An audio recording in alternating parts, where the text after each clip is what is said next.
My name is Dylan, and the day I pulled a legendary weapon, the entire beginner plaza laughed at me.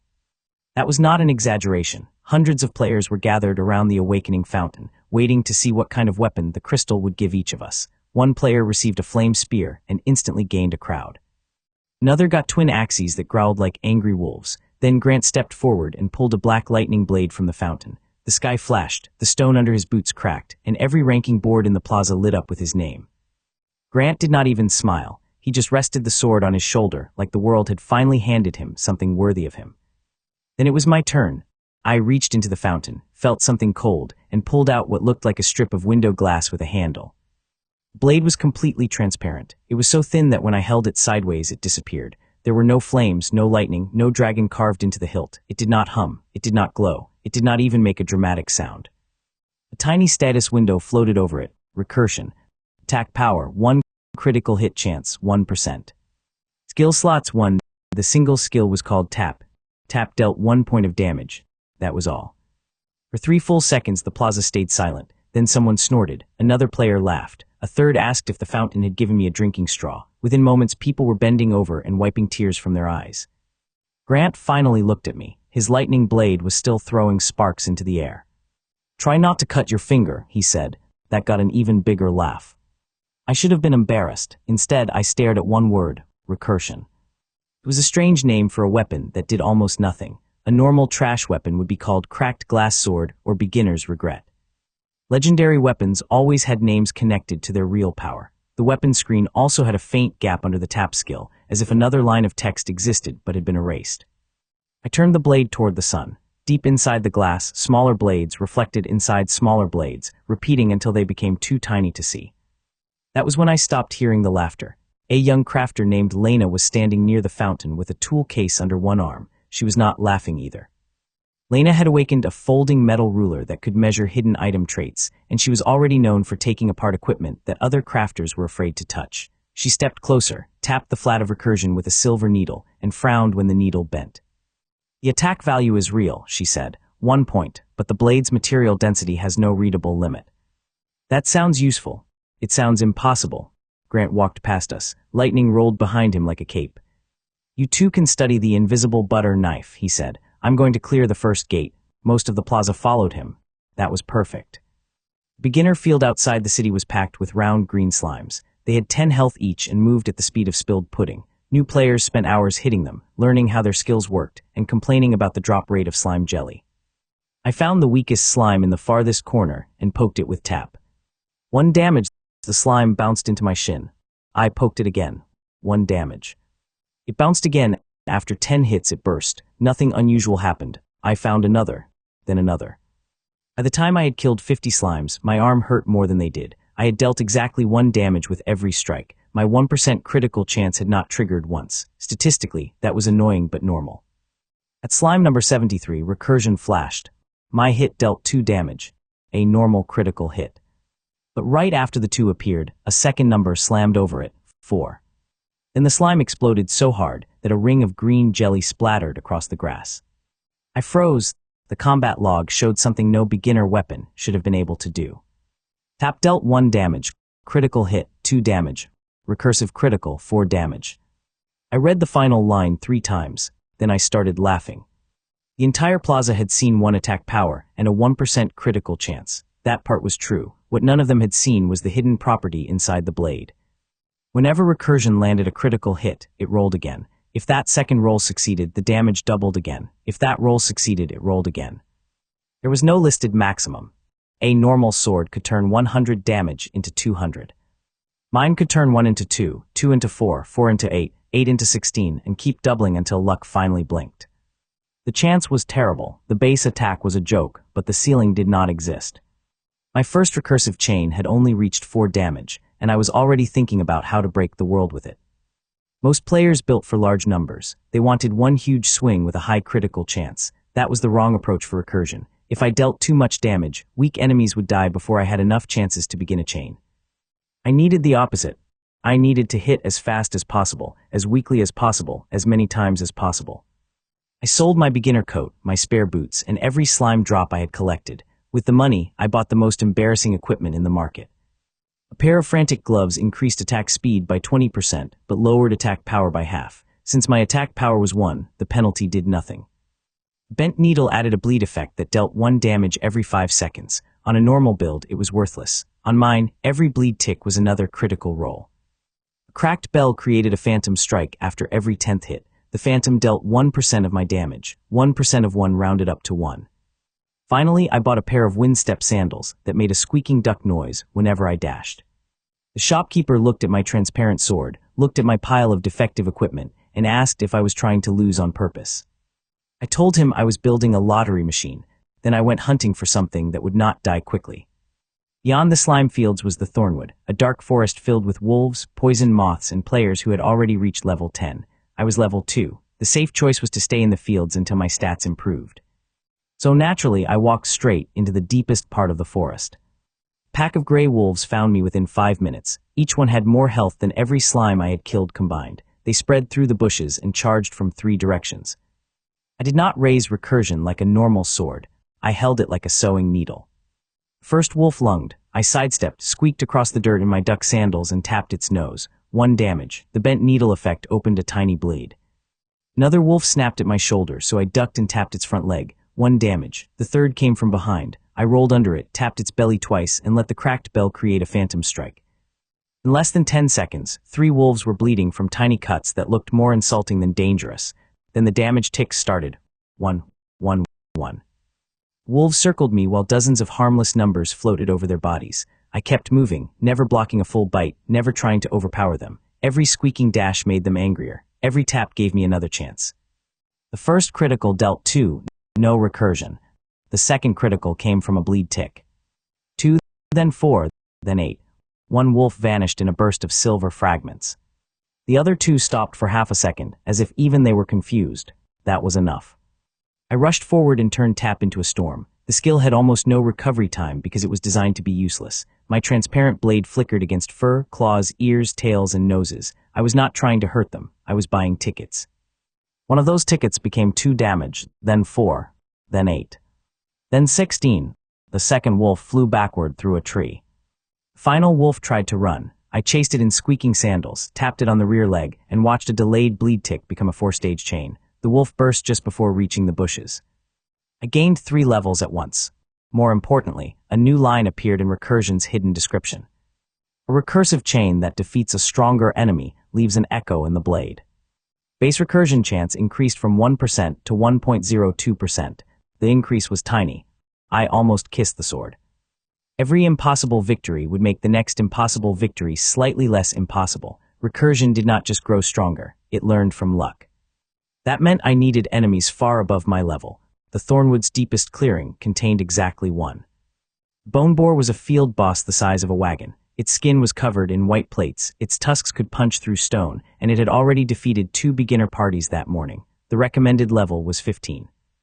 I was level 5. When I entered the clearing, I found the remains of smashed shields and broken potions scattered through the mud. The Boneboar stood in the center, chewing on a player's dropped helmet. I checked my attacks, still 1. I checked the boar's health, 28,000. At 1 damage per hit, I would need to attack it for several hours without getting touched. That was obviously ridiculous. I grinned and stepped into the clearing. Boneboar charged before I had crossed 10 feet. Its hooves tore trenches through the mud. I waited until both tusks were close enough to fill my vision, then dashed sideways. My sandals squeaked. The boar missed me by an inch and buried its face in an oak tree. I attacked the 1 weak point I could reach, its rear end. Tap, tap, tap. Boar ripped itself free and spun around, spraying splinters. I ducked under 1 tusk, tapped its ankle, and let the bleed begin. The damage numbers were so small that its health bar did not visibly move. The boar roared.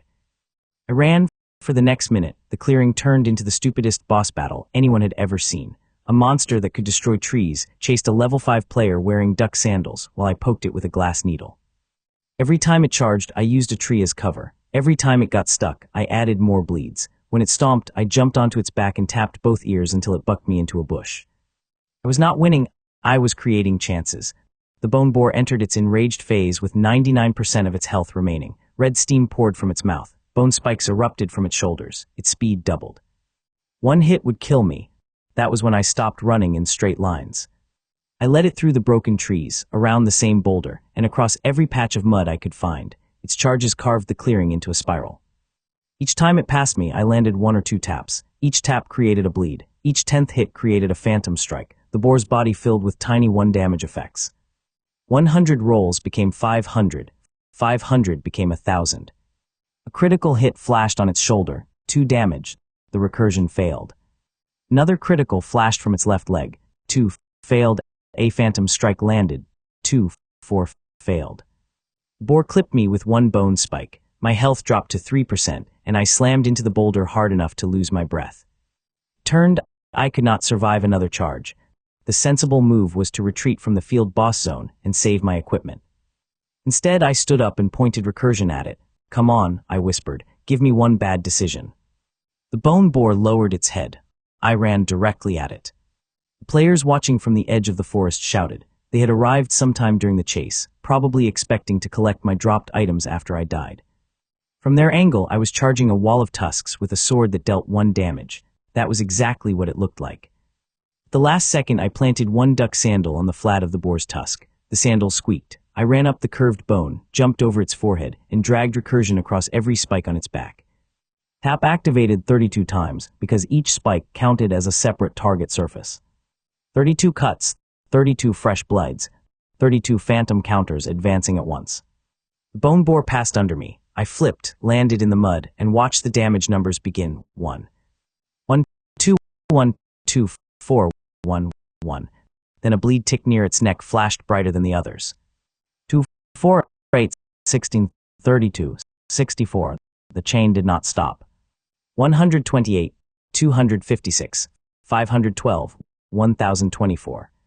The clearing went silent. 2048, 4096, 8192, 16,384. The final number hit the bone boar like a falling building. Its armor plates shattered, its hooves left the ground. The giant boss crossed the clearing, broke through 3 trees, and disappeared into a hillside with a sound like thunder. For a moment, nothing moved. Then the entire hill cracked open, and a pile of loot exploded into the air. I had just dealt more than 32,000 damage, with a 1 damage bleed tick. The crowd at the edge of the forest stared at me. I looked down at recursion. The transparent blade now contained a thread of gold. Base recursion chance increased to 1.26%.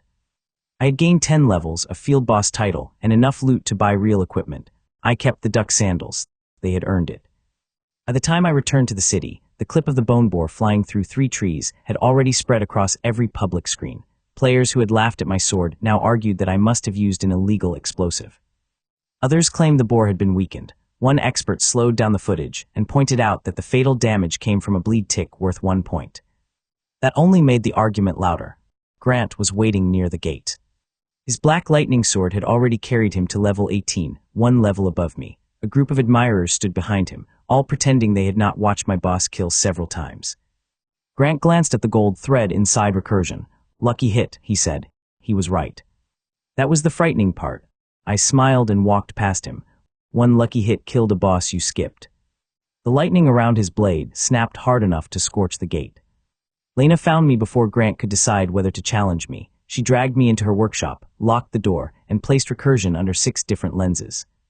Her shop looked like a tornado had attacked a metal factory. Half-built weapons hung from the ceiling. Springs rolled under our feet. A mechanical bird kept stealing screws from her workbench and dropping them into a cup of cold tea.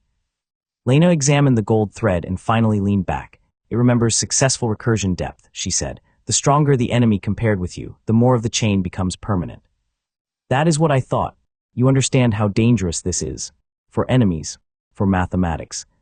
She showed me a probability table. At 1.26%, a 10-stage chain was absurdly unlikely. A 20-stage chain was so unlikely that most players could attack for years without seeing one.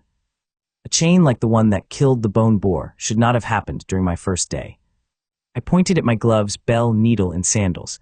I did not roll once. I rolled thousands of times. Lena looked at me for a long moment. Then she smiled. That was the first time anyone looked at recursion and saw what I saw. We spent the next hour building the worst-looking combat set in Etherfall. Lena gave me a split-edge ring that divided each successful hit into 3 smaller damage events. It usually weakened attacks because each split was reduced by defense. My attacks were already at the minimum, so all 3 dealt 1. She attached tiny chimes to Recursion's hilt. Every 20 strikes, the chimes released a sound pulse that dealt 1 point of damage to nearby enemies. She also built a set of 6 glass coins that could float around me. If tap struck 1 coin, the hit ricocheted through the others before reaching a target. 6 coins meant 6 extra damage events. By midnight, 1 swing could create a physical hit, 3 split hits, 6 ricochets, a bleed, a phantom strike counter, and a sound pulse counter. I did not have a sword anymore. I had a slot machine with a handle.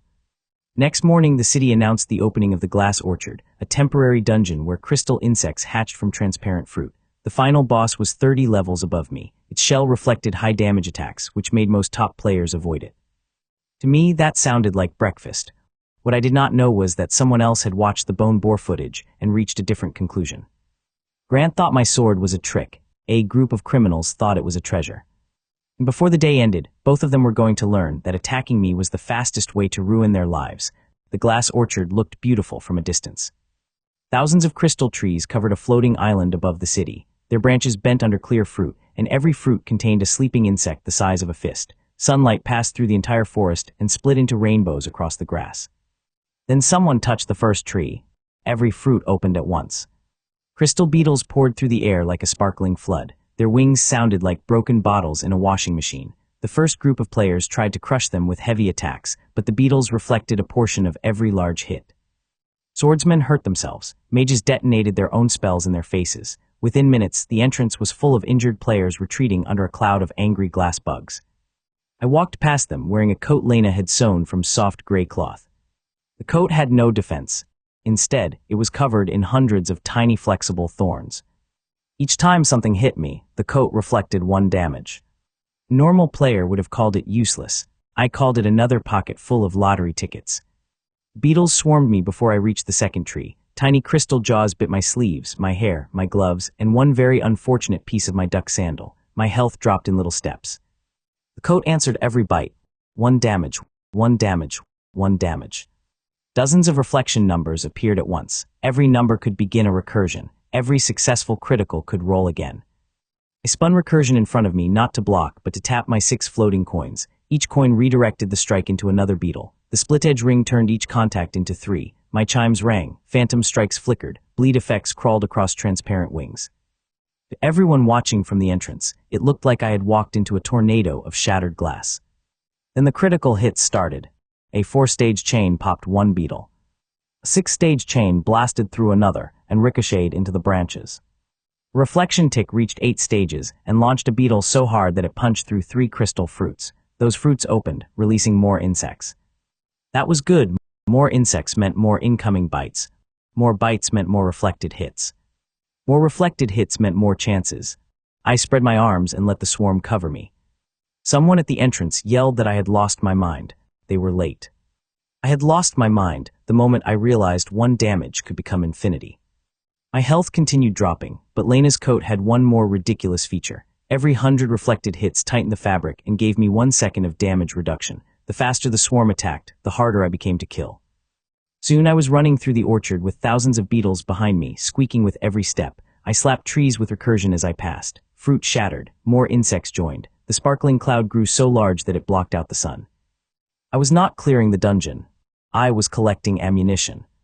At the center of the orchard stood a glass palace shaped like a flower. The doors opened when the swarm approached, and I dashed inside. The beetles followed. That was where the ambush began. 6 players dropped from the crystal rafters. They wore dark cloth over their faces and carried weapons coated in paralysis poison. None of them attacked the beetles. They attacked me. The first chain wrapped around my wrist. The second hooked my ankle. A dart struck the back of my coat, and a paralysis meter began filling.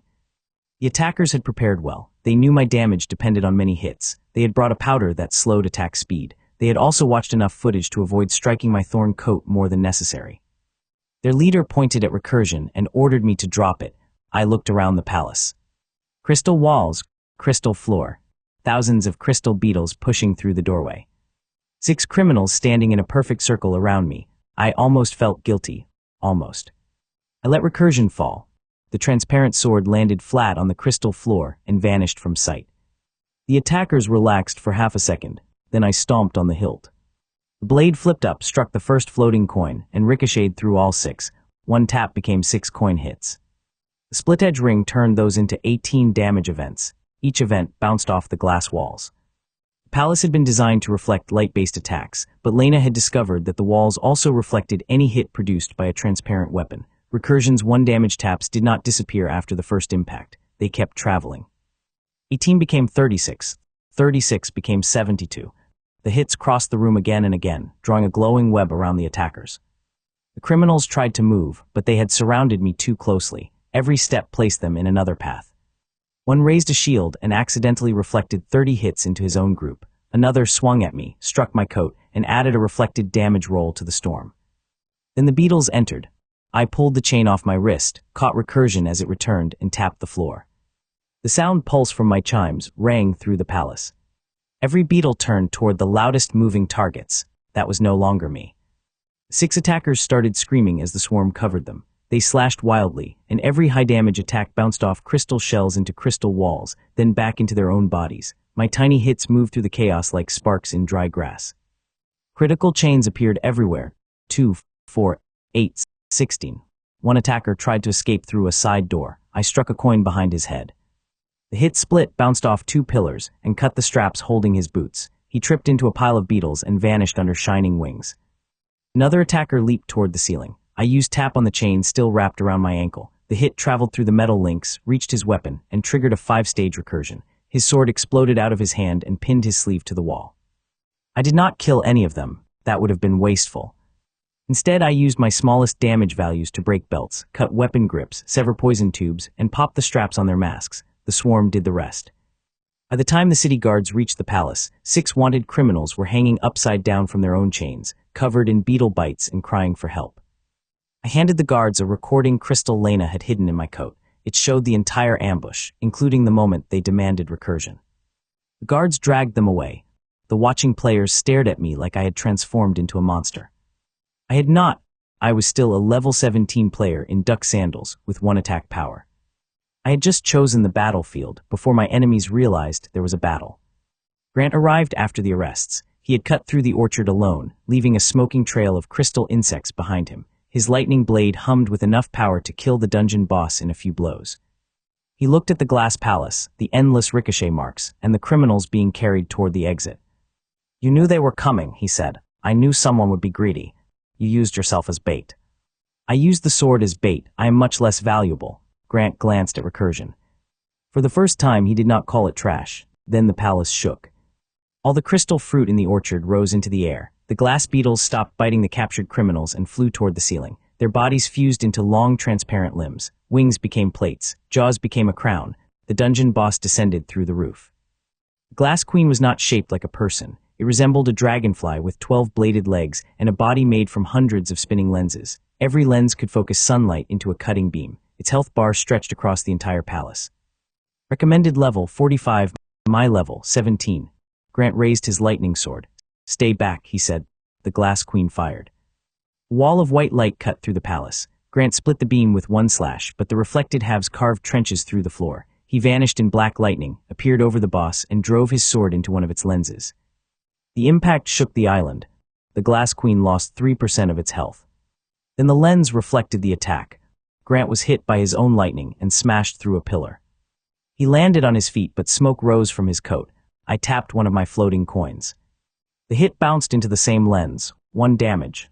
The lens reflected it. My thorn coat registered the reflected hit and sent another 1 damage back. The boss's own reflection had just created a loop. I tapped the coin again. 1 became 2 events, 2 became 4. The lens reflected each one. My coat reflected each reflection. The palace walls sent them back across the room.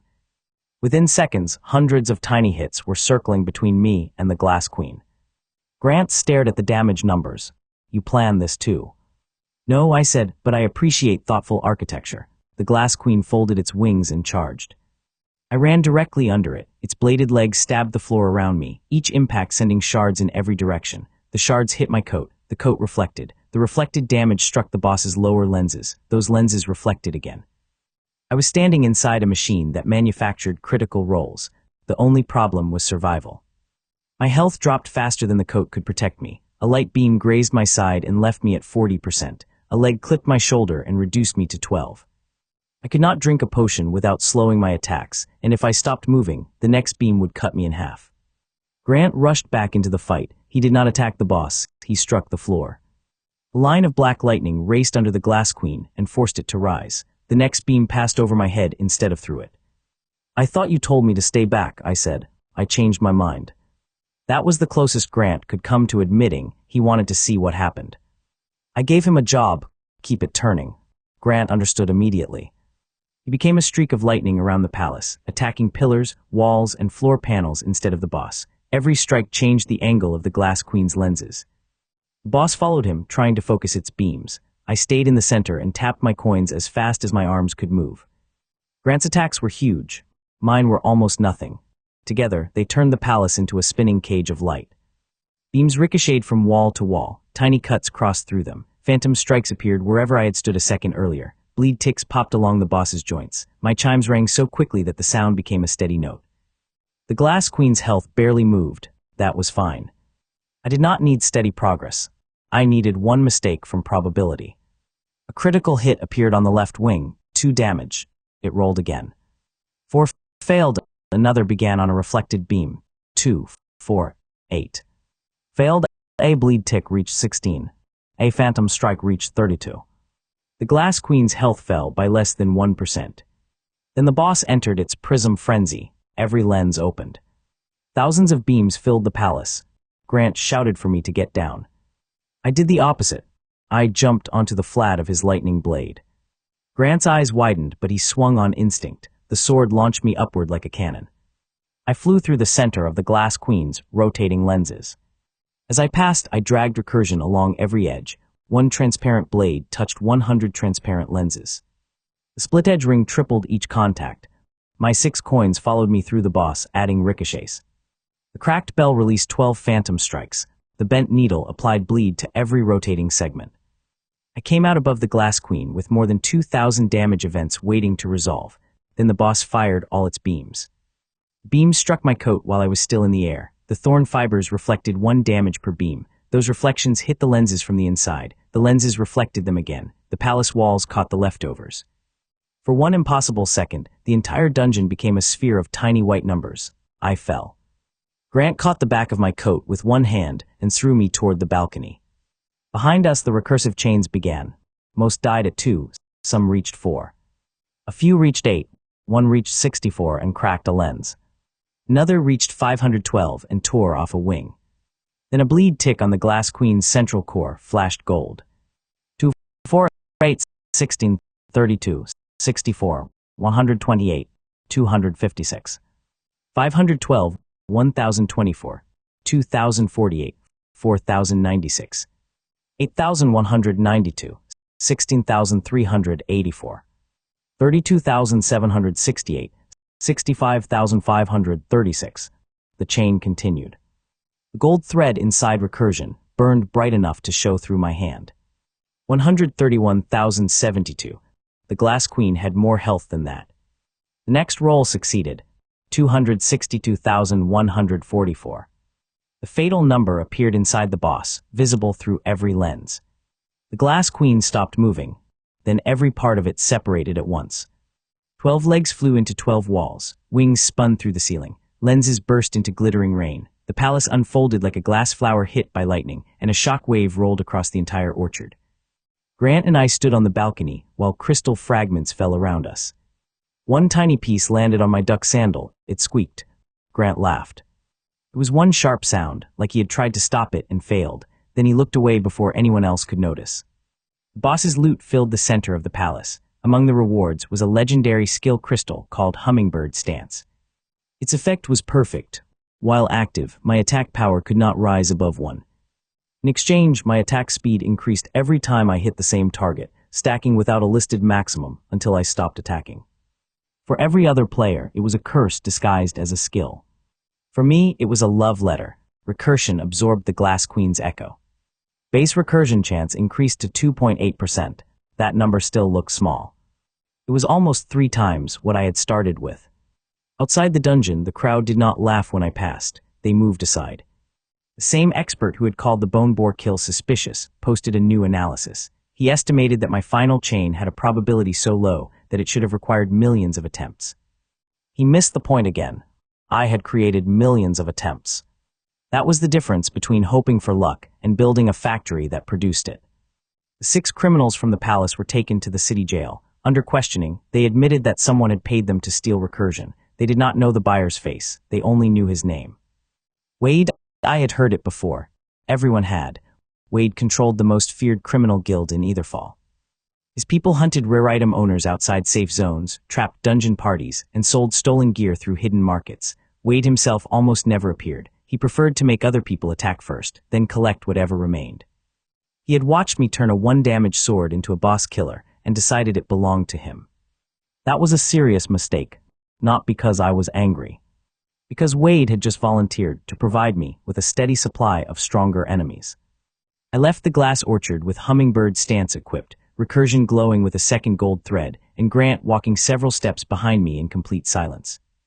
At the city gate he finally spoke. "The arena opens tomorrow," he said. "Top prize is a luck core." I knew what he was doing. He wanted to fight me in a place where there were no reflective walls, no swarms, and no field boss he could blame. A luck core sounds useful. It will not help you against me. Then you should not mind losing it. Black lightning rolled down his blade. Nearest players backed away. Grant smiled.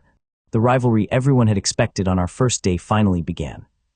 But while Grant was preparing to prove that skill could defeat luck, Wade was preparing to turn the arena into an execution. And I was about to make both of them part of the same attack combo. The Grand Ring was built for players who wanted clean fights. That was why I immediately started looking for dirt. The arena was a perfect circle of white stone, 200 feet wide, with no pillars, no trees, no water, and no crystal walls. A transparent barrier protected the audience. The floor repaired itself between matches. Every loose item vanished before the next round. No ricochet surfaces. No swarms. No convenient field boss charging into trees. Grant had chosen well. The tournament format was simple. 64 players entered. Each match ended when one fighter's health reached 10% or when someone surrendered. Killing attacks were automatically blocked by the arena barrier. The winner received a luck core that could permanently increase 1 luck-based stat. The moment I registered, people crowded the betting screens. Half wanted to see whether my impossible chains would happen in an empty arena. The other half wanted to watch Grant erase me with 1 attack. Wade's people wanted something else. Lena found the first sign while checking my equipment. Someone had replaced the strap on my thorn coat with a thread soaked in slow poison. It would not kill me. It would reduce my attack speed after several minutes, just in time for the later rounds. She burned the thread, replaced it, and asked if I wanted to report the sabotage. I shook my head. The poisoner believed I had not noticed. A confident enemy was easier to arrange. My first opponent carried a 2-handed hammer that sent shock waves through the ground. He had watched my fights and refused to come close enough for me to apply bleed. The moment the match began, he slammed the arena floor from the opposite side. A wave of stone raced toward me. I jumped. The shock wave passed under my feet, then I struck it. Recursion's blade touched the rising edge of compressed force, and the split-edge ring divided the contact into 3 damage events. My 6 coins spun ahead of the wave. Each one caught a piece of the impact and redirected it. The opponent had expected his shock wave to chase me. Instead, it returned from 7 directions. None of the redirected hits were strong. They dealt 1 damage each, but everyone could crit, and everyone activated Hummingbird stance. I dashed beside the moving wave and tapped it again. My attack speed rose. Tap, tap, tap, tap. Force wave became a rolling belt carrying my strikes across the arena. The hammer user tried to break it with another smash. That only created a second wave. I jumped between them, slashing both. My arms blurred. The audience saw 2 circles of dust rolling around the ring, each filled with tiny flashing hits. The hammer user stood in the middle, turning in panic as 1 damage ricochets approached from every direction. A critical chain reached 64. It struck the head of his hammer, snapped the handle, and spun the metal block into the air. I tapped the block as it passed. The hit split, ricocheted through my coins, and triggered another chain. The hammer head slammed into the ground behind its owner and launched him face first into the arena wall. His health stopped at 10%. My first match lasted 19 seconds. My second opponent used a whip made of water. She tried to wrap Recursion and pull it from my hand. I let her. The whip coiled around the transparent blade. Then I activated the bent needle. Bleed normally required cutting flesh, but the needle's description only said a successful edge contact applied a damage tick. Water had no blood, yet the magical whip still counted as an active target because it was connected to its owner. One damage traveled through the entire whip, then another, then another. I grabbed the wet weapon with my thorn coat and shook it as hard as I could. Every thorn touching the water created a reflection roll. The whip became a river of critical chances flowing backward into its owner. She released it too late. A 9th-stage chain knocked her out of the ring. My third opponent surrounded himself with spinning fire discs. I threw my glass coins into the flames. They heated until they glowed, then carried 1 damage burns through every ricochet. I drew a giant flaming bird in the air with my attack paths and made it peck him into the barrier.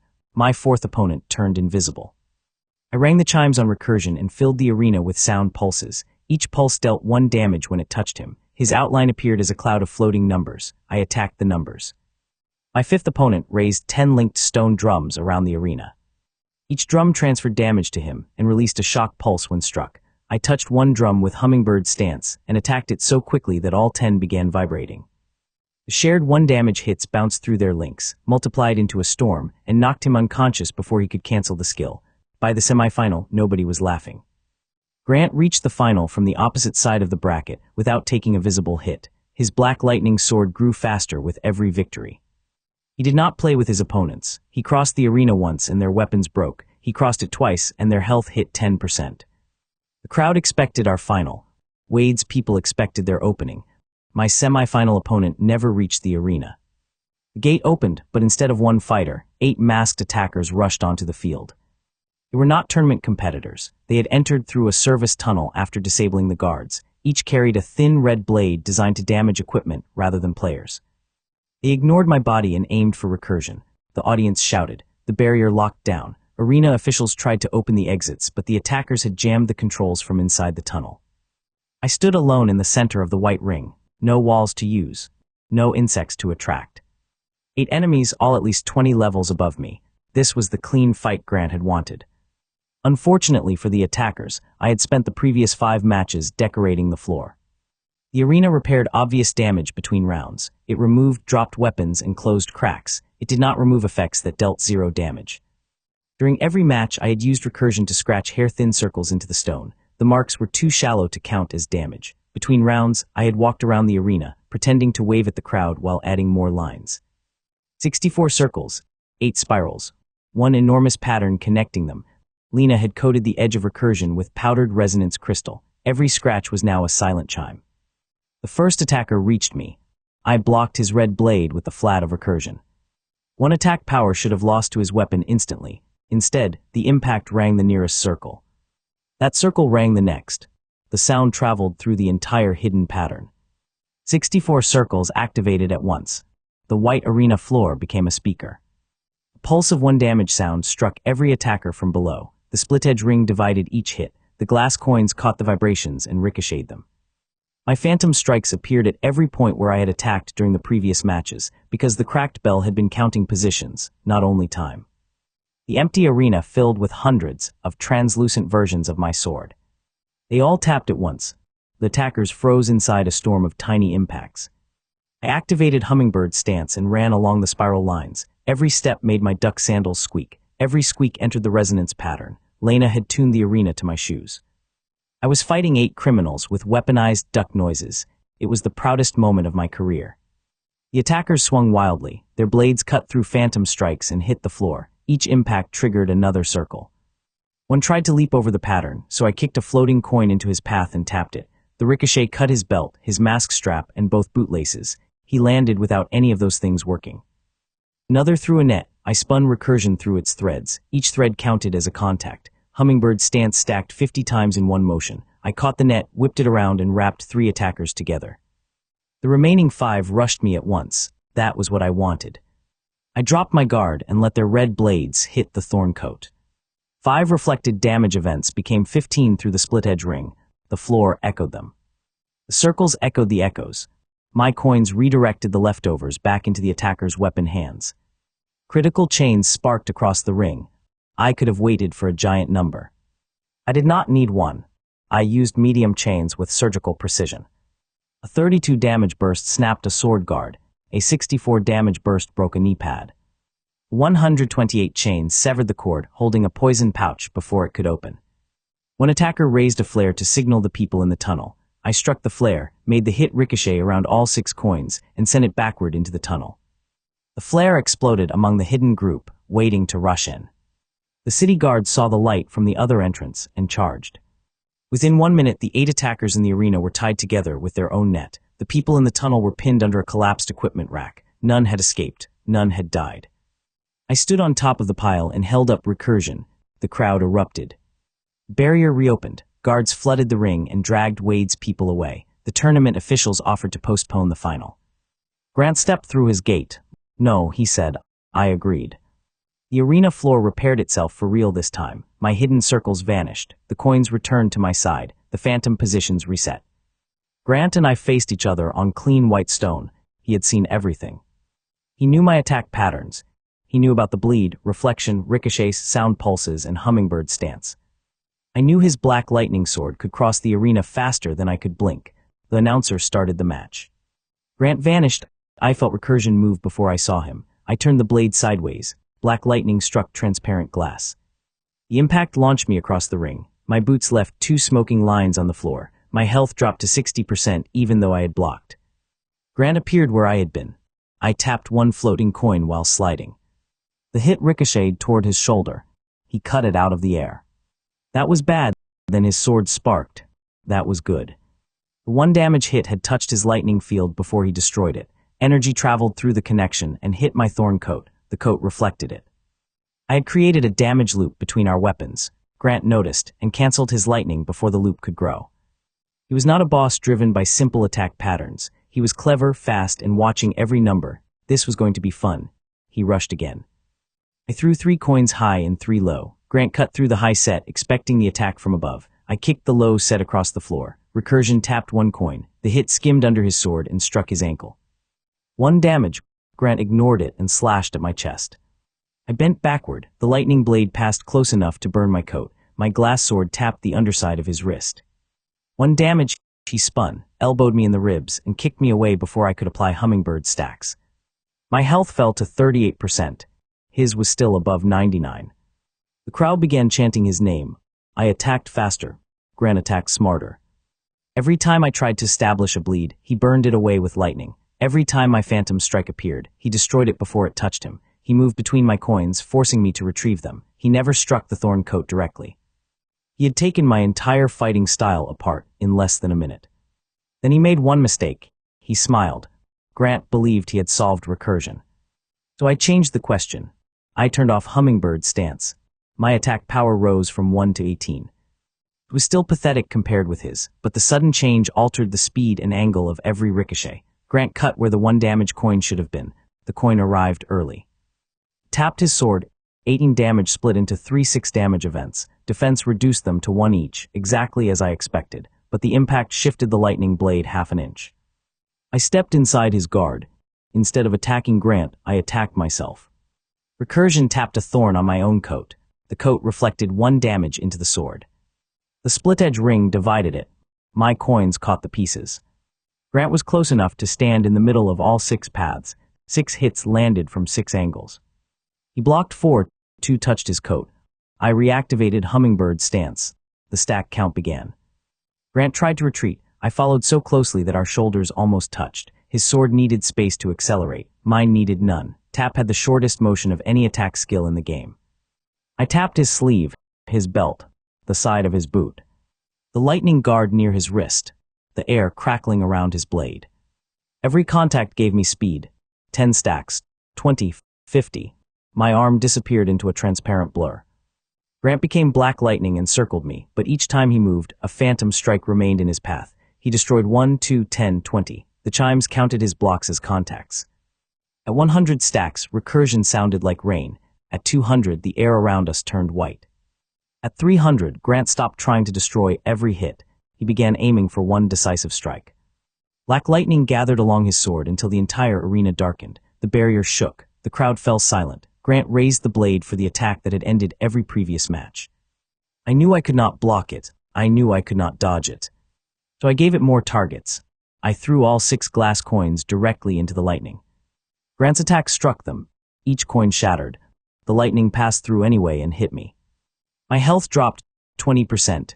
15, 11. The arena barrier prepared to stop the final point. But the coins had done their job. Every shattered piece still carried one stored tap. 6 coins became hundreds of fragments. Hundreds of fragments surrounded Grant like glittering dust. I snapped my fingers against Recursion's hilt. Every fragment released its hit. Grant stood inside a sphere of 1 damage attacks. His lightning field reacted automatically, striking every fragment.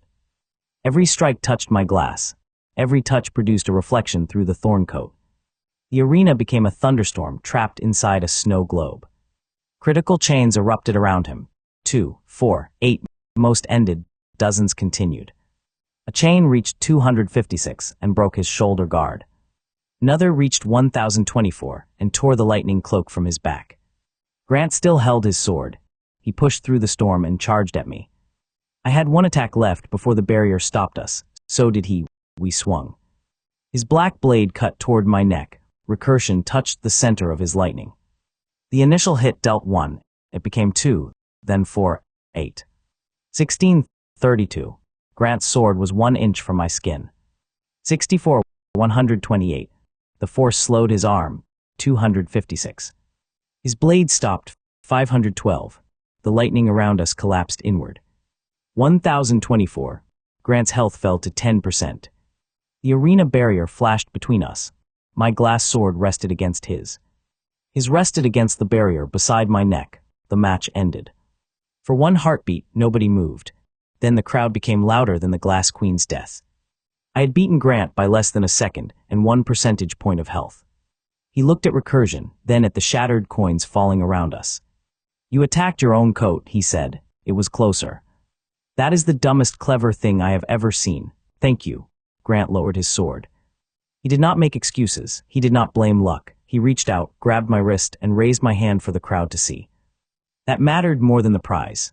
I took the luck core and placed it inside Recursion's hilt. The transparent blade absorbed the golden light. The core offered 3 possible upgrades.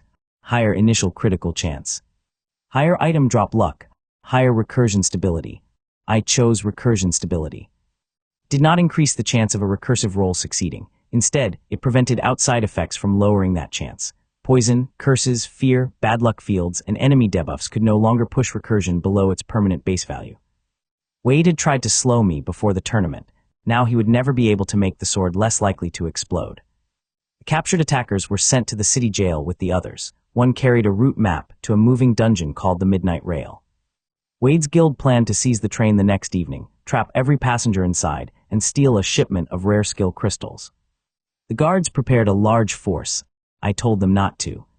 A crowded attack would warn Wade's people away. I wanted them confident enough to strike first and stay long enough to be caught. Grant said he was coming. I told him the plan depended on looking weak. He stared at me. Then he put away his lightning sword, bought the ugliest beginner cloak in the market, and asked whether the duck sandals came in black. They did. Lena laughed so hard, she dropped an entire box of screws. Next night, Grant and I boarded the Midnight Rail, disguised as 2 harmless low-level players. He looked ready to kill me before the criminals even arrived. I looked out the window as the train climbed onto a track, suspended over a bottomless canyon. Wade's people were already aboard, so was something much worse. The route map had not been drawn to show where the criminals would attack. It marked the exact carriage where an ancient monster was sleeping beneath the floor. Wade did not plan to rob the train. He planned to feed it. The Midnight Rail did not run on wheels. It ran on a living silver track that crawled through the sky like a glowing snake. 12 carriages hung beneath it, swaying over a canyon with no visible bottom. The train passed through storm clouds, floating ruins, and tunnels cut into mountains that were not attached to the ground. Every passenger pretended not to stare at Grant. His beginner cloak was 3 sizes too small. His black duck sandals squeaked every time the train moved. He had hidden his lightning sword inside a fishing rod case, but the case kept smoking. My disguise was easier. I already looked ridiculous. Lena remained in the city and watched through the recording crystal in my collar. She had modified my glass coins after the arena, replacing the broken set with 12 smaller discs. They could not carry as much force, but they doubled my possible ricochets. We sat in the marked carriage. Under our feet, something scratched. The sound came once every 10 seconds. Scratch, pause, scratch. The other passengers heard it too, but none knew what it meant. They had boarded for the rare skill crystal auction at the final station.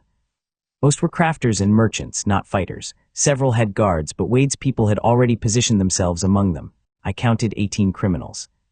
They did not wear masks this time. They looked like ordinary passengers. One read a book upside down. Another stared out the window while watching reflections in the glass. 3 sat near the emergency brakes. 4 guarded the doors between carriages. The rest watched me. They knew exactly who I was. That was useful. I placed Recursion across my knees and pretended to sleep. The scratching under the floor became faster. Grant leaned close enough that only I could hear him. What is down there? Something hungry. That is not an answer. It is the important part. At midnight, the train entered a tunnel through the center of a floating mountain. Every light went out. The criminals moved. 2 grabbed the nearest passengers. 4 locked the carriage doors. 1 drove a red spike into the floor. The scratching stopped. Then the entire carriage jumped. A black limb punched through the metal between my feet. It was covered in mouths. The ancient monster beneath the train was a rift centipede, a dungeon parasite that had wrapped itself around the living track generations ago. It normally slept while the train passed over it. Wade's route map showed that enough spilled health inside the marked carriage would wake it. His people did not plan to feed it bodies. They planned to feed it damage. Red spike amplified every attack used nearby and transmitted the energy through the floor. Once the centipede woke, it would tear open the train, swallow the passengers' skills, and form a crystal containing everything it had eaten. Wade wanted a crystal made from an entire train's worth of rare abilities. 1 criminal stabbed a passenger's guard. The red spike flashed. The centipede's limb grew. That was their first mistake. I had needed proof that they intended to hurt people. Now I had it. I opened my eyes. Grant removed the fishing rod case from his sword. Black lightning filled the dark carriage. The criminals panicked and rushed the exits, but I had already tapped the metal floor with Recursion. The 1 damage hit traveled through the carriage frame, entered the door locks, and triggered Lena's magnetic dust. Every lock fused shut. The criminals were trapped with us. So were the passengers. So was the monster. That was the part of my plan I had not fully explained. Grant drew his sword. Tell me you know how to stop it. I know how to make it regret waking up. The rift centipede tore through the floor. Its head filled half the carriage. Hundreds of tiny jaws opened along its face. Each jaw contained a stolen skill symbol from some forgotten passenger. Fire, ice, poison, wind, and sound flashed between its teeth. It screamed. Every window shattered. The criminals attacked it just as Wade had ordered. Their weapons fed the red spike. The spike fed the monster. Its health rose instead of falling. Grant's lightning would make it stronger. My 1 damage taps barely fed it at all. I moved first. Hummingbird's stance activated. I tapped 1 jaw, then another, then another. The centipede snapped at me. I slid between its mouths, squeaking across broken glass, and dragged Recursion along every tooth. Each tooth counted as a separate contact. My attack speed climbed instantly. 30 stacks, 80, 200. The split-edge ring created 3 hits per tooth. The bent needle applied a bleed to every jaw. The cracked bell released phantom taps inside its mouth. The monster swallowed me. That looked bad. It was excellent. I landed in a tunnel of rotating teeth and stolen magic. The inside of the centipede was lined with thousands of glowing skill symbols. Each symbol was a target. Each tooth was a target. Each pulse of digestive damage struck my thorn coat and created a reflection. I ran deeper. The creature tried to crush me by closing its throat. I threw my 12 glass coins ahead. They spread through the tunnel and ricocheted tap between the walls. 1 strike became 12. 12 became 36. Reflections doubled the flow. Bleed ticks followed. Hummingbird's stance passed 1,000 stacks. My sword arm moved so fast that the blade became a transparent disc. I cut nothing deeply. I touched everything. Outside, Grant held the centipede's head open with his lightning blade while the passengers escaped into the next carriage. The criminals tried to blend in with them. Grant kicked the first one back. The man's stolen red weapon fell through the hole in the floor. The red spike amplified its impact. The centipede convulsed. That was their second mistake. Every attack they had used to feed the monster was still stored inside it. The creature did not digest power immediately. It held the attacks in separate glowing sacs along its body before combining them into a crystal. Separate sacs meant separate targets. I reached the first storage chamber. It was the size of a ballroom and packed with floating bubbles of stolen damage. One contained a sword slash. Another contained a fireball. Another held the echo of the passenger guard being stabbed. I tapped the smallest bubble. The 1 damage hit bounced through my coins and struck 12 bubbles. Each bubble released a fraction of its stored attack. The centipede absorbed those releases again. The red spike amplified them. Then my thorn coat reflected the amplified damage. I had found a loop. I began running around the chamber, tapping every bubble I could reach. Stored attacks burst out, hit me, reflected, re-entered the bubbles, and burst again. My health dropped in tiny pieces, but every 100 reflections tightened the coat and reduced the next wave. The criminals above realized what I was doing. They ripped the red spike out of the floor. That was their third mistake. The spike had been controlling the direction of the stored energy. Without it, every attack inside the centipede rushed toward the nearest active target. Me, 1,000 stolen skills fired inside the chamber. I crossed my arms. The thorn coat caught them. 1 damage reflections exploded in every direction. Fire became tiny sparks. Ice became needles. Wind became cuts. Poison became ticks. Sound became pulses. Every category rolled separately for a critical. Recursion lit up in my hand. Chains began everywhere. A fire spark doubled 4 times and burned through a storage sack. An ice needle doubled 7 times and froze a row of teeth. A poison tick doubled 10 times and turned an entire section of the centipede purple. The monster thrashed around the silver track. The train swung over the canyon. Carriages slammed together. Passengers screamed. Grant drove his sword into the ceiling and used a web of lightning to hold the train level without feeding the creature directly. I reached the centipede's central nerve. It was a thin black cord stretching through the monster's body. Too thin for a heavy weapon, perfect for recursion. I touched it once. 1 damage, the nerve twitched. The entire centipede focused on me. Every jaw closed, every stolen skill fired, every storage sack ruptured. I had less than 10% health. The first wave hit my coat. My health fell to 6. The coat reflected 3, reflected again 1. The arena-style protection did not exist here. If my health reached 0, I would lose levels, equipment, and possibly recursion. I kept attacking. My health stopped at a fraction above 0 because a reflected critical chain destroyed the poison sac before its final tick reached me. Then the big chains began. A sound pulse reached 1024 and snapped part of the nerve. A wind cut reached 8192 and split another section. A bleed tick on the inner jaw climbed past 65,000. The centipede's health finally dropped, not slowly. It fell in chunks, 90%, 70-40. The monster tried to detach from the train and escape into the canyon. Its body uncoiled from the living track. The carriages tilted almost vertical. I stabbed recursion into the central nerve. The sword did not deal enough damage to hold anything. So I activated every phantom strike I had created while running through the creature. Thousands of transparent hands appeared along its insides. Every hand grabbed the same nerve. The cracked bell had never said phantom strikes could only attack. Together they pulled. The centipede remained hooked around the train. Grant saw the opening. He did something I had not expected. He threw his lightning sword into the hole. The blade passed through the monster's mouth and entered the storage chamber. I caught it by the hilt. Grant's weapon was a storm compressed into steel. Its attack power was thousands of times higher than Recursion-S. If I swung it normally, the centipede would absorb the hit and heal. So I did not swing it. I tapped it with Recursion. 1 damage entered the lightning sword. The sword reacted by producing a spark. My coat reflected the spark. The reflection struck Recursion. Recursion sent it back into the sword. The 2 weapons created a tiny lightning loop. I placed both against the central nerve. The loop generated hundreds of 1 damage electrical ticks per second. Hummingbird stance multiplied my tapping speed. The coins spun around the nerve. Bleeds, phantoms, reflections, ricochets, and stolen skills all rolled together. The centipede's body became a tunnel of black lightning. Grant shouted from above. I released his sword. It flew back through the monster, pulled by its bond to him. As it passed each carriage, lightning stitched the torn floors together. The train leveled. The centipede remained behind. Its central nerve was covered in 1 damage effects. 1 critical began near its tail. 2, 4, 8. It failed at 64. Another began near its middle. It reached 4,096.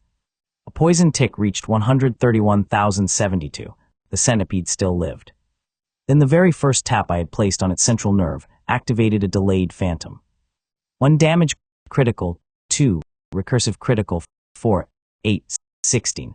The gold threads in recursion twisted around one another. 32, 64, 128, 256, 512, 1024, 2048, 4096, 8192. The chain passed the depth of the glass queen kill. 16,384, 32,768, 65,536, 131,072, 262,144, 524,288. The central nerve vanished. The rift centipede came apart around me. Its body turned into black dust, but the stored skills remained. Thousands of glowing bubbles burst through the floor and flew around the train like lanterns. Passengers saw their stolen abilities return, broken windows repaired, the living track curled around the carriages and lowered them onto a floating stone platform beside the canyon. I fell through the torn floor. A phantom hand caught my coat, then another. The cracked bells stored images passed me upward from one to the next until I reached the carriage. Grant pulled me inside. My health bar was so low that he stared at it for several seconds. You plan to survive by less than 1 point. I plan to survive. That is not the same thing. It was tonight.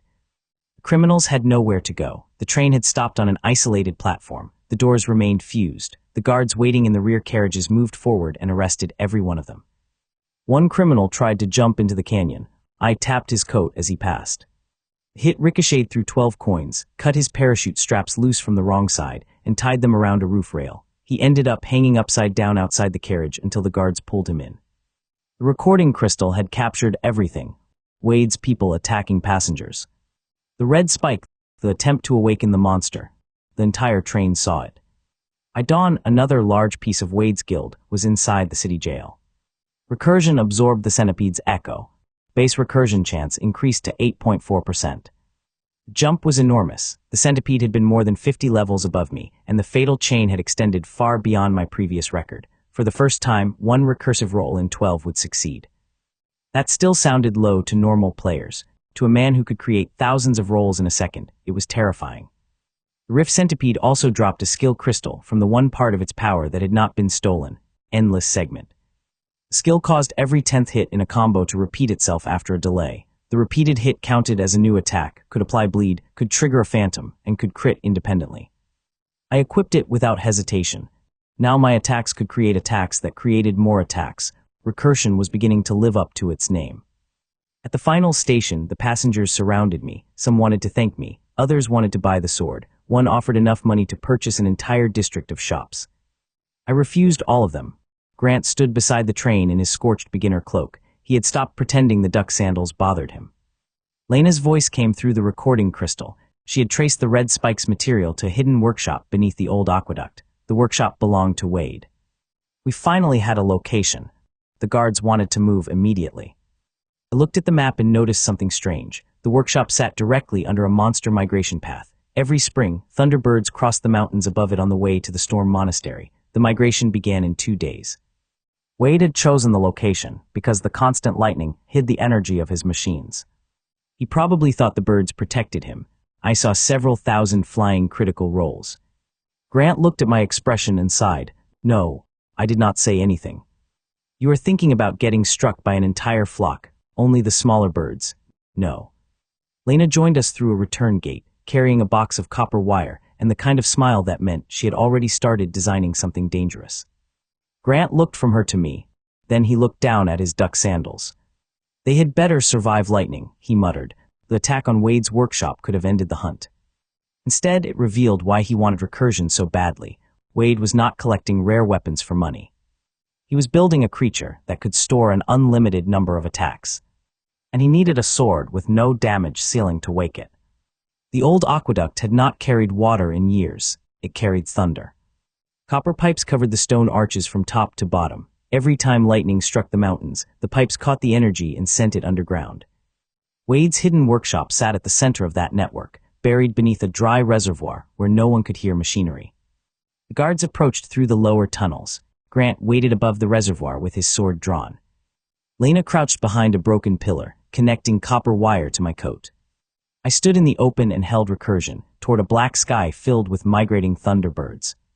The birds were not small. Grant had been lied to. First flock crossed the mountain ridge like a living storm. Each bird had a wingspan longer than a carriage. Lightning crawled through their feathers. The largest one flew at the center, an ancient thunder rock with a metal beak and clouds wrapped around its legs. Grant looked at me. You said smaller birds. They looked smaller from the station. Lena tightened the final wire and backed away. Her new attachment was called the Fool's Lightning Rod. It increased the chance that electrical attacks would strike me. It also divided each electrical hit into 100 weaker pulses. No sensible fighter would wear it. I raised both arms. The first Thunderbird screamed. Every bird looked down. My coat's copper threads shone. The entire flock dove. Workshop guards emerged from hidden doors in the reservoir walls. They saw me standing alone and assumed I had made a fatal mistake. More than 30 rushed forward with hooked blades, nets, and stun rods. I let them surround me. Then I tapped the reservoir floor. The sound traveled through the empty stone basin and rang the metal doors behind them. The birds heard it. Lightning fell. The first bolt struck the Fool's lightning rod and split into 100 pulses. My health dipped. The thorn coat reflected 1 damage per pulse. The split edge ring tripled each reflection. Endless segment repeated every 10th hit. The cracked bell produced phantoms. The 12 coins spun around me and caught the sparks. 1 lightning bolt became thousands of damage events. Then the rest of the flock fired. The reservoir disappeared inside white light. Workshop guards screamed and attacked me at the same time. Their stun rods added more electricity. Their nets caught my coins and accidentally created new ricochet paths. Hooked blades struck the thorn coat and bounced 1 damage reflections through the storm. I activated Hummingbird Stance. The lightning pulses counted as contacts because I was tapping them with recursion before they reached the ground. My attack speed climbed. 500 stacks, 1,000, 3,000. The transparent sword vanished. Only a circular distortion remained around my hand. I cut every electrical pulse into smaller pieces. Each piece rolled for a critical. Each repeated through endless segment. Each phantom returned after a delay. The guards could not see me. They could only see damage numbers. One tried to run for the workshop door. I redirected a chain of sparks through 12 coins and cut the hinges. The metal door fell outward and trapped him under it. Another raised a smoke bomb. I tapped the smoke cloud. The chime sent sound through every particle, outlining him in 1 damage flashes. A recursive chain popped the bomb in his hand and covered his entire group in purple powder. Grant descended into the reservoir as black lightning. He did not attack the guards. He attacked the copper pipes. His sword cut every connection to the hidden workshop at once. Stored energy flooded backward toward the surface. The ground lifted. Stone plates flew aside. The workshop was exposed beneath us like the inside of a giant machine. Rows of glass tanks filled the underground chamber. Inside each tank floated a dark piece of flesh covered in tiny mouths. The pieces were connected by red tubes. Every stolen weapon and skill crystal Wade had collected fed energy into those mouths. He was growing something 1 segment at a time. The creature had no complete shape yet, but even unfinished, it pressed against the tanks with enough force to crack them. At the center of the chamber stood Wade. He wore no armor. He dressed like he had stepped out of a quiet dinner instead of a monster factory. White shirt, black trousers, red gloves. Thin black wires extended from his fingers into every tank. He looked up at me through the open ceiling and smiled. I had expected a furious criminal boss. Wade looked amused. He pulled 1 finger. A wire snapped. The nearest glass tank opened. A mouth the size of a door launched out on a red muscle cord and swallowed 3 workshop guards. The others stopped fighting. That told me everything I needed to know about Wade. His people were tools to him. The mouth turned toward me. Wade pulled another wire. The unfinished creature attacked. Crossed the reservoir in 1 jump, dragging tubes and broken glass behind it. Hundreds of small mouths opened along its body. Each mouth contained a stored attack. Fireballs, sword waves, poison clouds, and compressed arrows flickered between its teeth. It was built from the same idea as Recursion. More attacks meant more chances. The difference was that Wade collected other people's power. I created my own. The creature fired everything. Grant moved to block. I stepped in front of him. Fool's lightning rod caught the electrical attacks. The thorn coat reflected the physical attacks. My coins intercepted the rest. Poison still reached me, fire still burned, and arrows tore through my sleeves, but Recursion stability kept my chance from falling. I attacked the attack. Recursion tapped a fireball and split it. Tapped an arrow and redirected it. Tapped a sword wave and turned it sideways. My hummingbird stacks had not reset. My blade moved faster than the storm.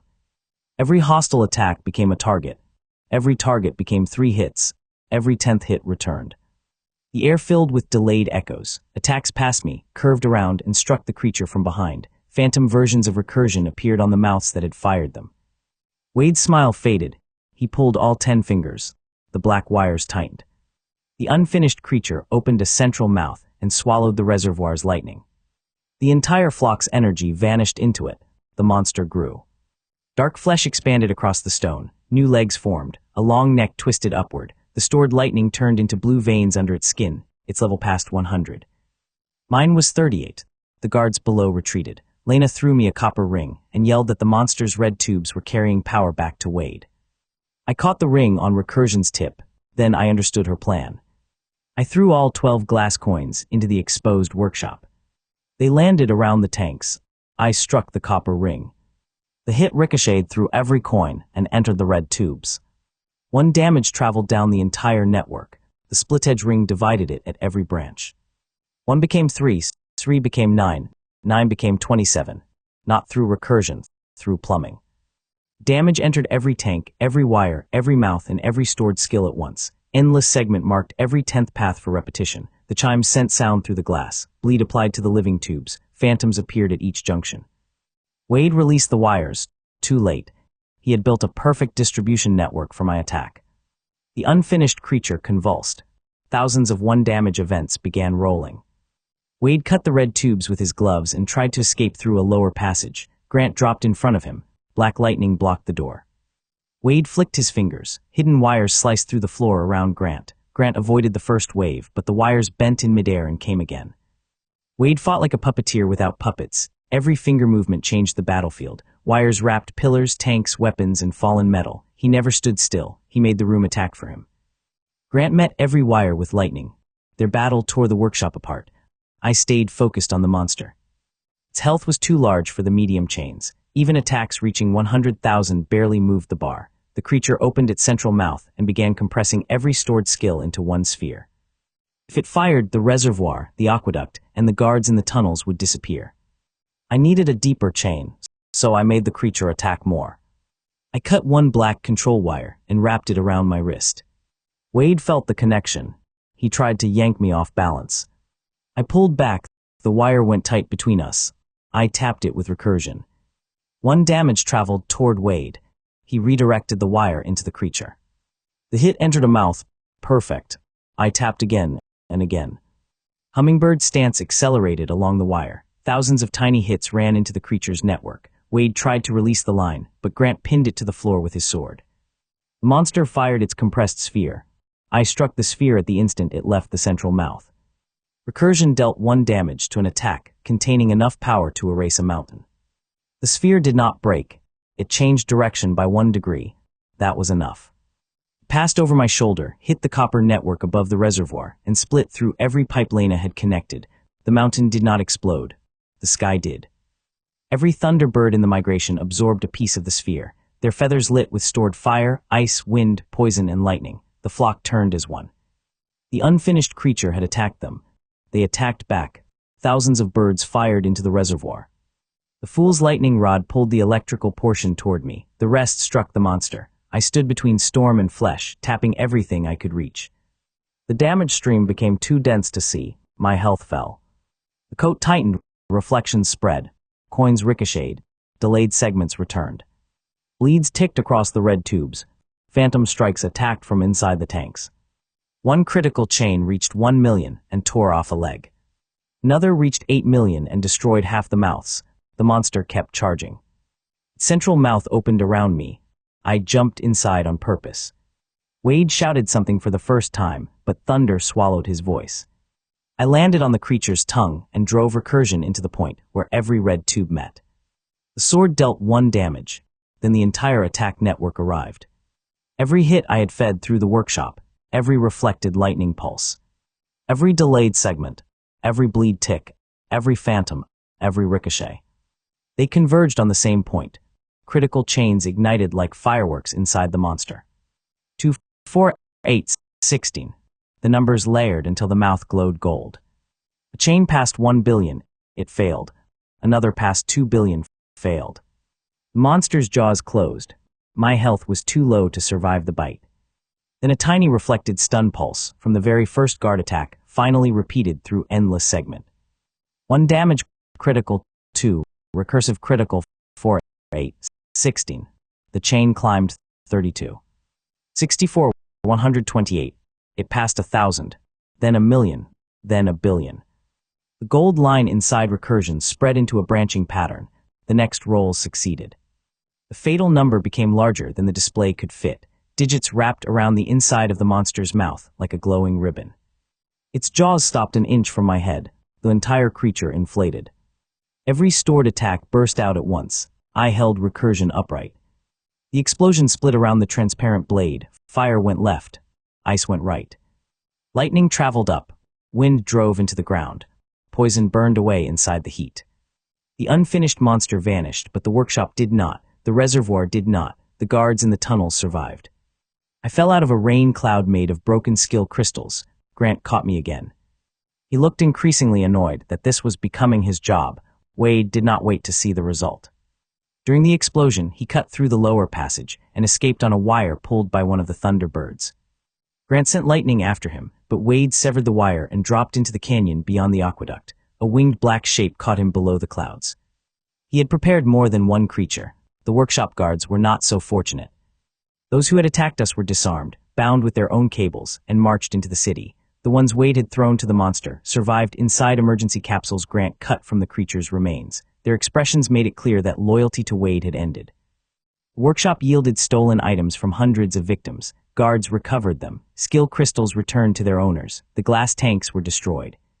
Wade lost years of work in one night, but not all of it. Lena found an empty tank at the deepest level. It was larger than the others combined. The label carved into the base showed a many-headed creature curled around a black star. Wade had already moved the completed body. Recursion absorbed the unfinished monster's echo. Base recursion chance increased to 18.7%. Nearly one recursive roll in 5 would now succeed. Hummingbird's stance also changed after surviving 10,000 stacks. Its speed no longer reset completely when I stopped attacking. A fraction remained as permanent muscle memory. My normal movements felt slow to me, but everyone else looked as if they were walking through water.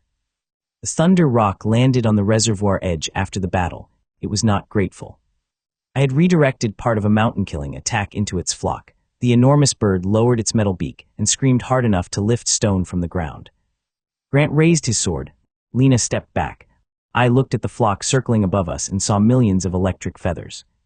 The Thunder Rock charged. I ran toward it. The fight lasted 12 minutes.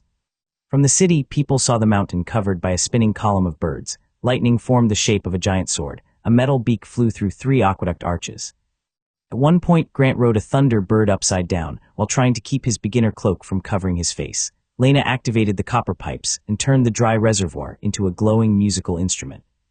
I spent most of the battle on the Thunder Rock's back. Its feathers hit my coat thousands of times per second. Each contact reflected 1 damage. I used Recursion like a comb, dragging it through the storm. Hummingbird's stance climbed higher than it had inside the workshop. The bird flew through clouds, dove under floating islands, and tried to scrape me off against a mountain. I held on by stabbing phantom strikes into its shadow. When it flew too high, I cut the lightning connecting it to the flock. When it dove, I ricocheted tap through raindrops. When it opened its beak to fire a thunder sphere, I filled the sphere with blades. The final chain began on one bent feather near its tail. It doubled 24 times. The Thunder Rock did not die. Field bosses could surrender when they recognized a stronger hunter. It folded its wings, fell out of the sky, and stopped 1 foot above the reservoir. I slid down its neck and landed on its beak. The flock went silent. The ancient bird lowered its head. Then it dropped 1 metal feather at my feet and flew away. I had defeated it without killing it, so Recursion gained no permanent chance from the victory. I did not mind. The feather became a new component for Lena. She forged it into a set of storm filaments that floated behind Recursion. Every movement of the sword left a thin electrical line in the air. If an enemy crossed that line, it took 1 damage. If several lines touched, the hit ricocheted between them. I could now draw attack paths in empty space. Grant stared at the finished weapon. You turned the sky into a wall. Walls are useful. Wade had escaped, but his guild had lost fighters, stolen equipment, a workshop, and an unfinished monster. He no longer underestimated me. That made him more dangerous. It also made him predictable.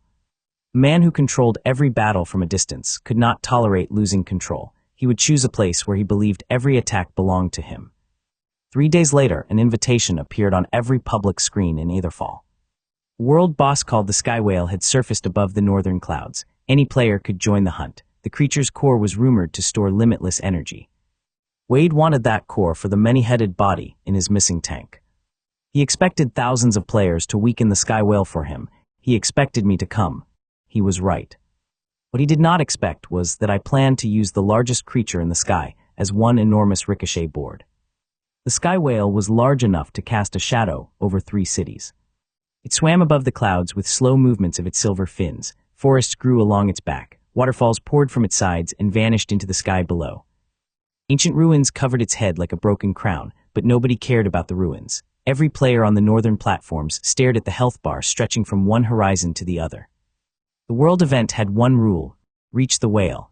That was harder than it sounded.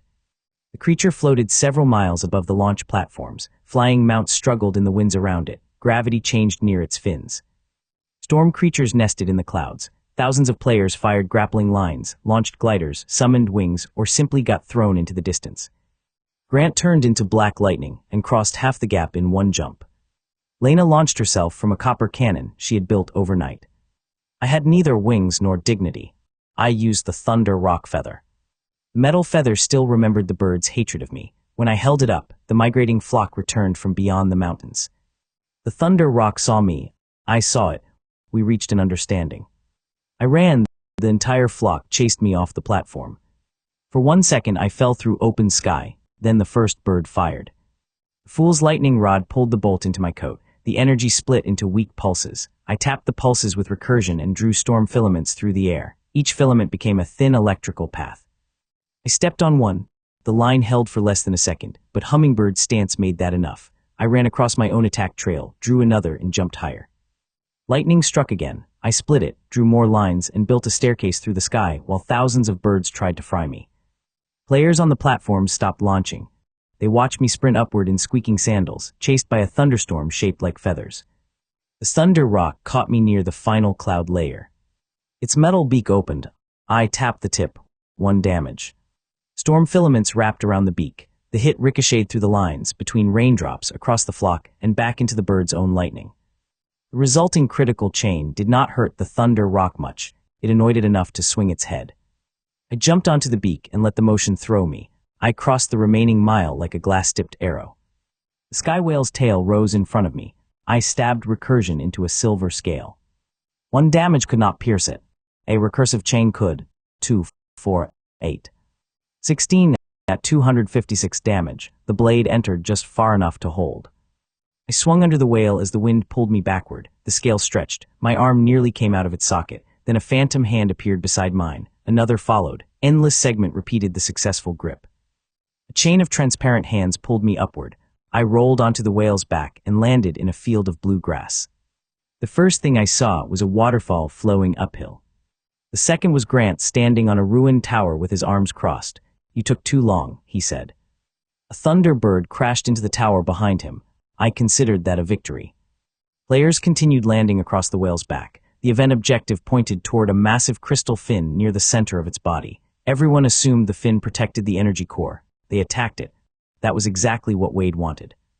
The Sky Whale did not fight back at first. It cried out each time a spell hit the fin, but the health bar did not move. Energy flowed from the attacks into veins beneath the grass. I knelt and touched Recursion to the ground. Tap dealt 1 damage to the whale.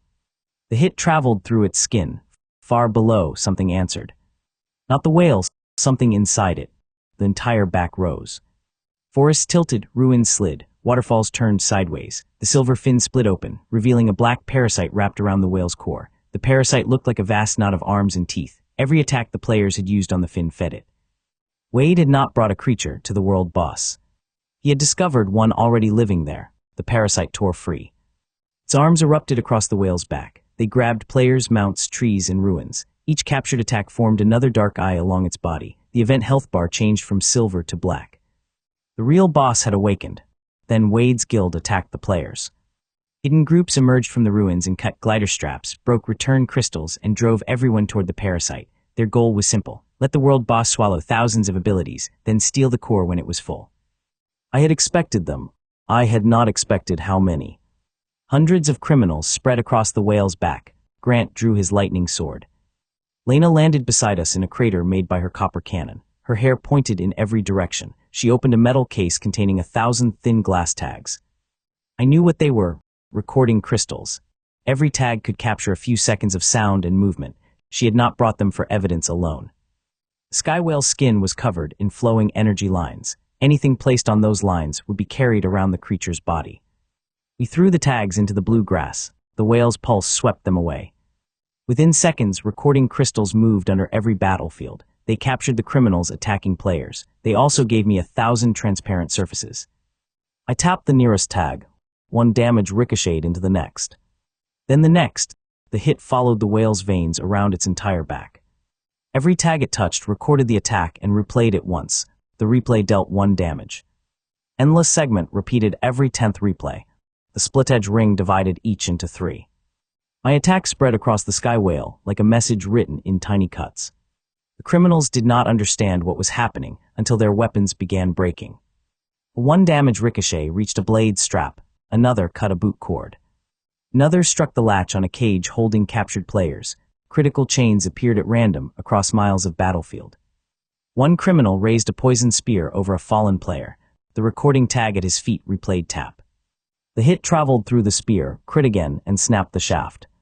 Another group tried to throw 3 players off the whale's side. I struck a storm filament overhead. The hit ricocheted through the moving tags, crossed half the whale's back, and cut the criminals' belts. Their own grappling hooks fell free, wrapped around their ankles, and yanked them upside down when the whale turned. Every attack on me, Grant, or Lena became more evidence and more ammunition. Wade's people tried to destroy the tags. That created more glass fragments. More glass meant more ricochets. The entire whale became my weapon. I activated Hummingbird stance and ran. Blue grass bent under my duck sandals. I drew storm filaments between ruins, trees, and silver scales. Each line waited in the air. Criminals chased me, believing I was retreating. I led them across the lines. 1 damage, 1 damage, 1 damage. The hits stacked. Phantoms appeared behind me and repeated the path. Bleeds opened on sleeves and gloves. Endless segment brought old hits back just as the criminals thought they had escaped. I ran along the whale's side, upside down relative to the sky. Gravity shifted under the fins. A group followed and suddenly found themselves falling upward. I tapped their boots. Ricochets tied their laces to a line of blue vines. They hung above the clouds until Grant cut them down and piled them near the ruins for the guards arriving on flying mounts. The parasite noticed me. Thousands of dark eyes turned. Its arms stopped grabbing random players. They reached for Recursion. Wade had trained or guided the creature somehow. It recognized the endless damage property in my sword. The moment it swallowed Recursion, it could feed on recursive chains forever. I stopped running. That was the bait. The parasite sent 1 arm, then 10, then 100. Each arm was thicker than a city street. Mouths opened along their undersides. The mouths fired stolen attacks from everyone the parasite had grabbed. Firestorms, ice mountains, wind blades, exploding arrows, a wave of golden sound. I drew 1 storm filament straight upward. Grant understood. He struck the line with black lightning. The filament multiplied the electrical contact and spread it through every recording tag on the whale. The tags replayed Grant's hit as tiny 1 damage sparks. Lena activated her copper case. The sparks jumped into the blue grass, across the veins, and into the parasite's arms from below. The stolen attacks still came. I raised Recursion. Hummingbird stance past 5,000 stacks. The transparent blade touched fire, ice, wind, arrows, and sound. Every contact became 3. Every 10th returned. The thorn coat reflected anything that slipped through. My health fell, but the sky whale's upward waterfall passed over me and washed away the worst burns. I turned the battlefield into a spinning wheel of attacks. Fire ricocheted into ice. Wind carried arrows through sound. Lightning traced every path. My coins orbited the parasite's central arm, adding 12 points to every loop. The parasite absorbed the hits. That was its power. It could swallow any attack and store it. But it made the same mistake Wade had made in the workshop. It stored each attack separately. I was feeding it crumbs, millions of them.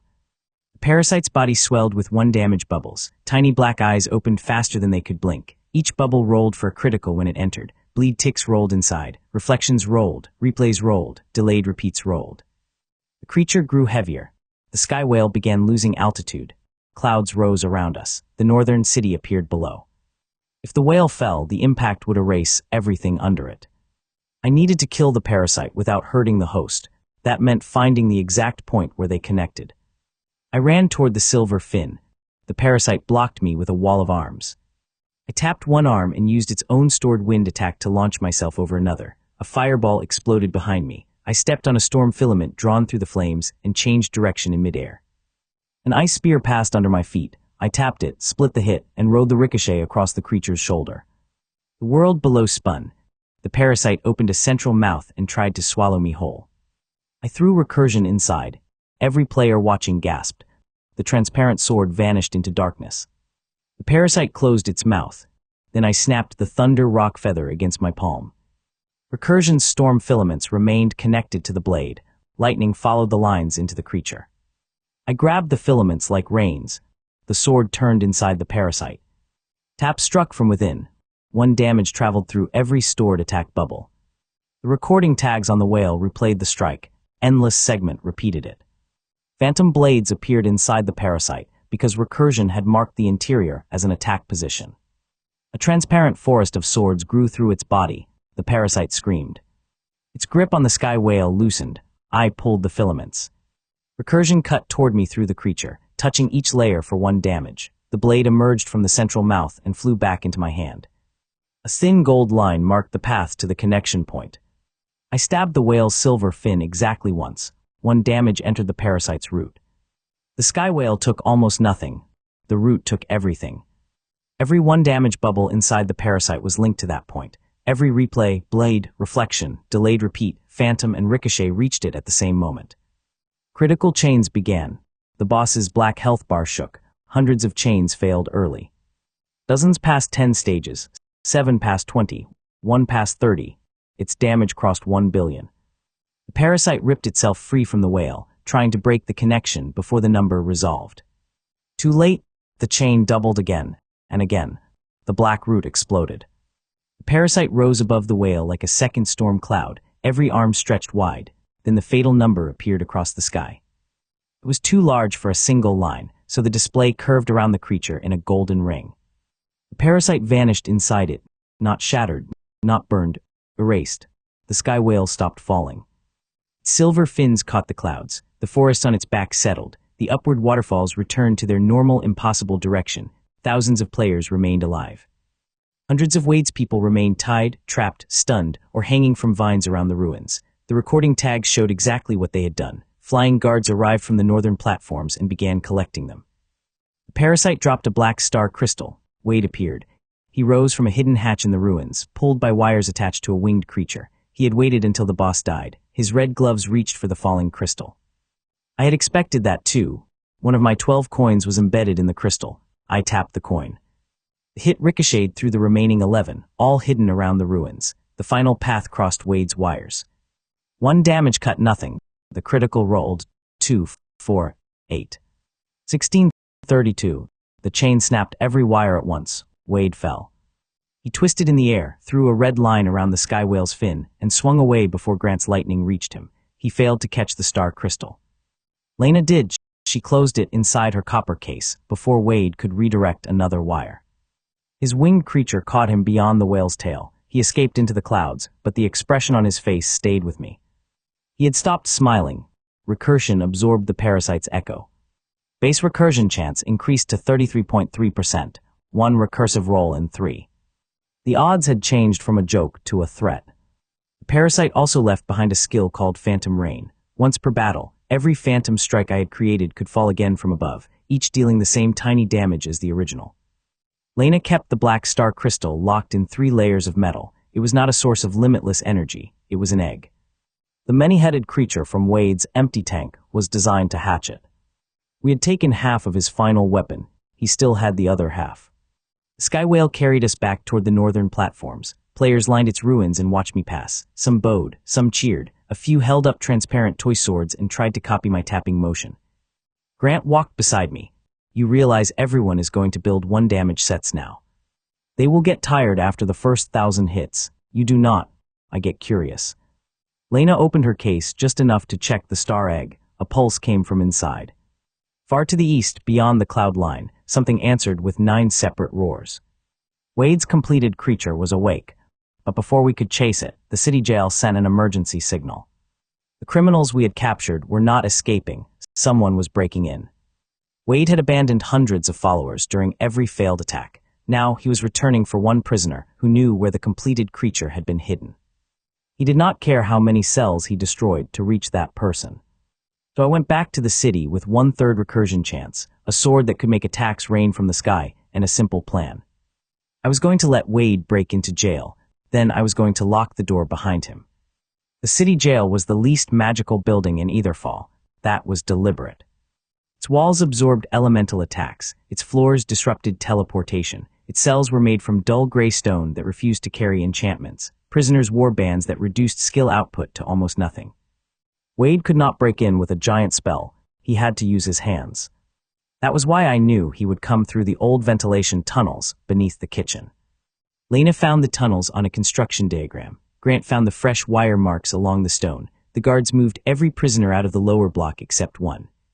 That prisoner knew where Wade had taken the many-headed creature. At least, that was what Wade believed. The actual prisoner had already been moved to a secure tower. I sat in his cell wearing a gray hood. Recursion lay under the narrow bed. Grant waited in the dark kitchen above us. Lena had replaced the iron bars in my cell with hollow replicas filled with glass dust, chimes, and storm filaments. They looked ordinary. They were not. The jail lights went out at midnight. A thin black wire entered through the drain. It slid across the floor like a snake, climbed the wall, and touched the lock on my cell. The lock fell apart without a sound. Wade stepped from the darkness. He was alone. That surprised me until I noticed the red threads around his wrists. Each thread disappeared back into the tunnel. Shapes moved at the other ends. He had brought people. He simply did not care whether they entered the building. Wade stopped outside my cell. He asked for the creature's location. I kept my head down. He asked once more. Then a wire snapped around my neck. That was the moment I needed. The recording crystals hidden inside the bars activated. Wade had entered the jail, destroyed a lock, and attacked a prisoner who appeared unable to fight back. Every guard in the building saw it. I raised my head.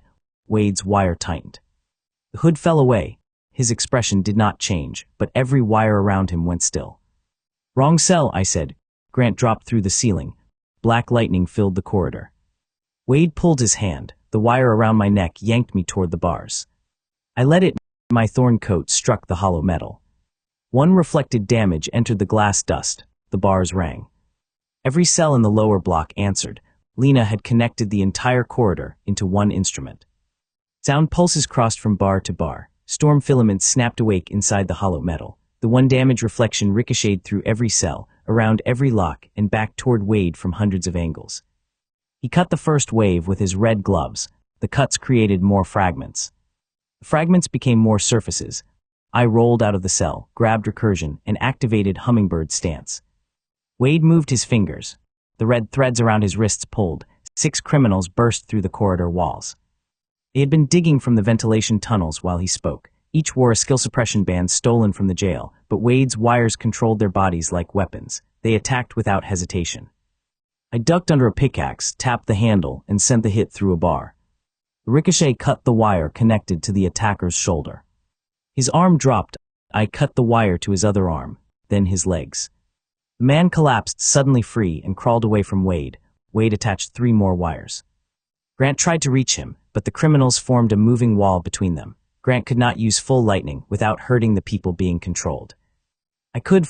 Full power for me was 1 damage. I stepped into the group. Tap touched a wrist, a belt, a boot, a wire. Every contact split into 3. Endless segment repeated every 10th. The bars carried the hits around the corridor. Phantom strikes appeared behind bodies and cut wires from the far side. I did not attack the controlled criminals. I disconnected them. Wade's fingers moved faster.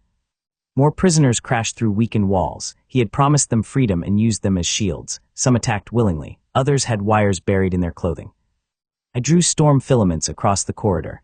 The willing attackers rushed through. 1 damage marked each of them. The controlled prisoners stopped before touching the lines, but Wade forced them forward. That difference made the fight simple. I used medium critical chains to knock out the willing attackers. I used precise ricochets to cut the wires from everyone else. Grant moved behind me and caught falling bodies before they hit the floor. His black lightning sealed every new tunnel opening. Wade retreated 1 step at a time, always placing someone between us. Then he reached the center of the lower block. That was where Lena waited. She dropped a copper cage from the ceiling. It closed around Wade. He sliced through the first bar. The bar released glass dust. I tapped the dust.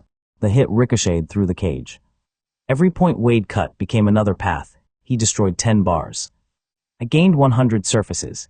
He destroyed 100 surfaces. I gained a cloud. Wade stood inside a storm of transparent fragments, red wires, sound pulses, and 1 damage sparks. Hummingbird's stance passed 3,000 stacks. My phantom strikes filled the cage. Endless segment brought old cuts back after he had already blocked them. For the first time, I reached him directly. Recursion tapped 1 red glove, 1 damage. The split-edge ring divided it. The glove's enchantment tried to redirect all 3 hits into the nearest prisoner. Recursion's stability did not stop redirection, but I had planned for that. Every prisoner had already been moved beyond the lower block. The nearest valid target was Wade's other glove. The hits bounced between his hands. 1, 1, 1. The gloves redirected them again, back and forth. The faster Wade tried to control the path, the more contacts he created. I wrapped a storm filament around both wrists. The damage loop closed. Critical chains began inside his gloves. Wade tore them off. The red fabric hit the floor and exploded. His bare hands were covered in black scars. Without the gloves, he could not control as many wires, but he was still fast. He pulled a thin blade from his sleeve and lunged. Grant intercepted. Their weapons met. Black lightning cut the ceiling. Wade used the flash to throw a wire through my chest. The attack passed through my coat and reduced my health by half. He smiled again. Then the wire touched a thorn on the inside of the coat. 1 damage reflected along the metal, straight back to Wade. The hit reached his shoulder. Critical, 2, recursive critical, 4, 8, 16, 32, 64, 128. The chain ended at 256. It was not enough to kill him. It was enough to break the control node, hidden under his skin. Every wire attached to Wade went limp. The remaining criminals were free. They did not protect him. The ones he had used as shields turned away. The ones he had forced to dig stared at him with expressions colder than the jail walls. Guards closed both ends of the corridor. Grant stood in front of the only tunnel. Lena sealed the ceiling hatch. For 1 perfect moment, Wade had nowhere to go.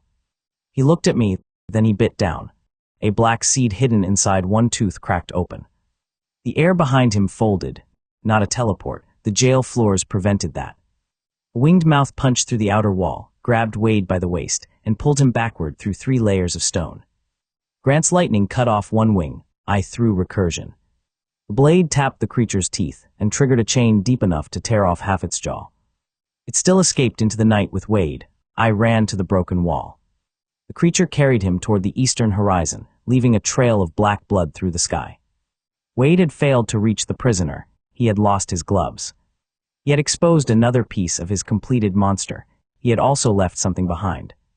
The reflected critical that broke his control node knocked a tiny black crystal from his shoulder. Lena picked it out of the rubble. It contained a stored memory. Wade had used his own body as part of the creature's control network. The crystal held a map of every place his wires had recently touched. 1 line led from the jail to the eastern abyss well. Another continued far below it. The many-headed creature was hidden under the deepest dungeon in the region. Guards repaired the lower block. The attackers Wade had brought were placed in secure cells, except those who had been forced to fight.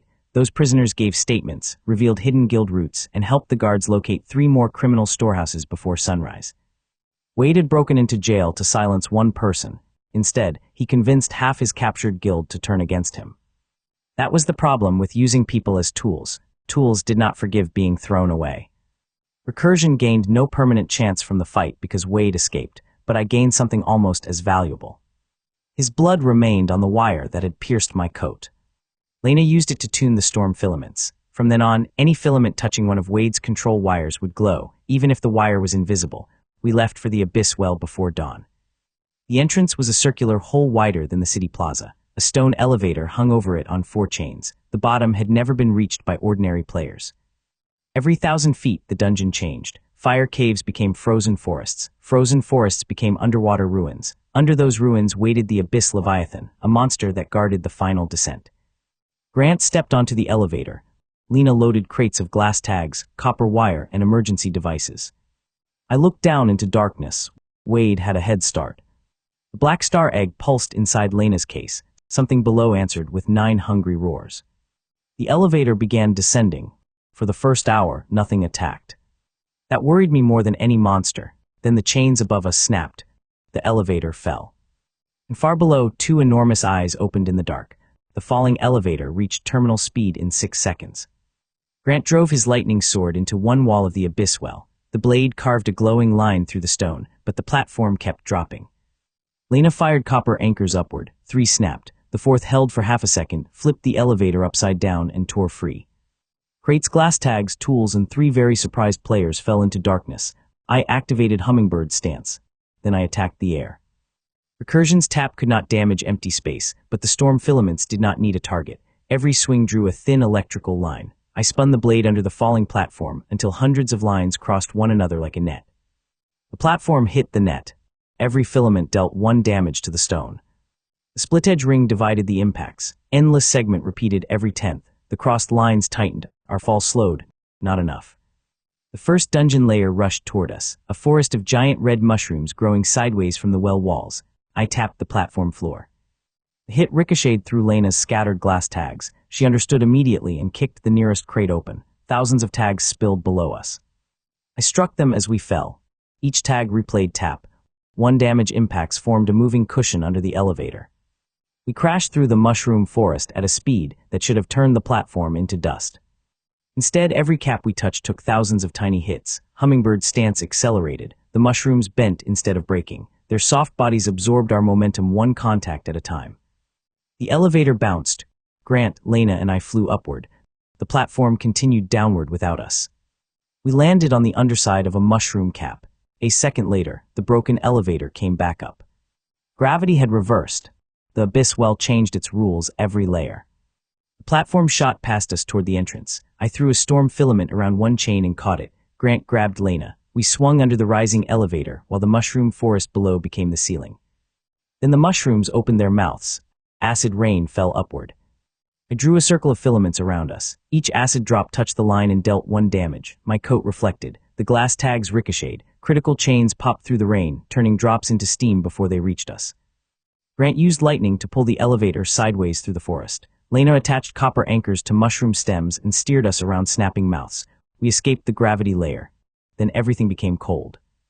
The second layer was a frozen ocean suspended vertically across the well. The elevator struck the ice edge first and entered like a blade. Water closed over us. Gravity returned in 4 different directions at once. Grant's lightning spread through the ocean. That attracted every ice creature nearby. Transparent eels longer than trains rushed from the dark. Their bodies were almost invisible except for rows of blue teeth. They bit the elevator chains, the copper anchors, and my coat. 1 bite created a reflection. The water carried it. Every drop became part of the damage path. I tapped the nearest eel.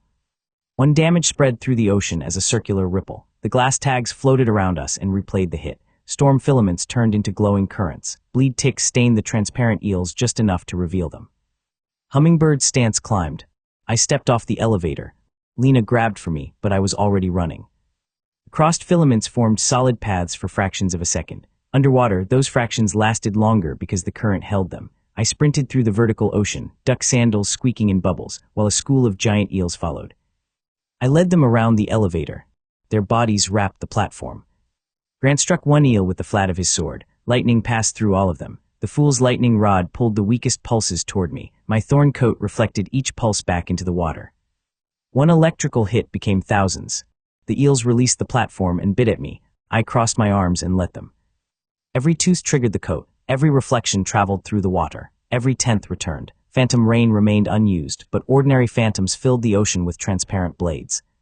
Critical chains flashed inside the eels. They burst into ice crystals. The final eel tried to swallow me. I ran into its mouth, tapped every tooth, drew a filament down its throat, and exited through a critical hole in its tail. By the time I returned to the elevator, Lena had stopped looking surprised.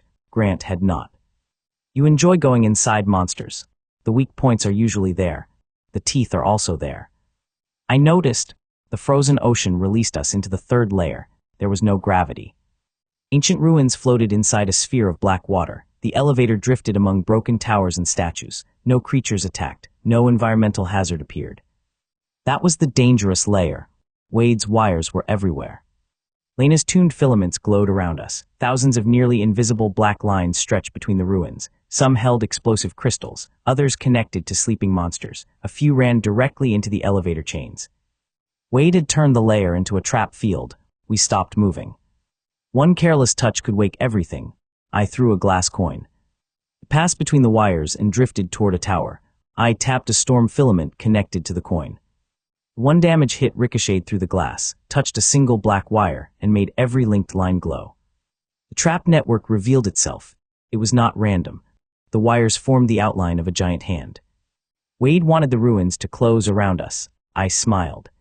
A connected network was exactly what Recursion liked.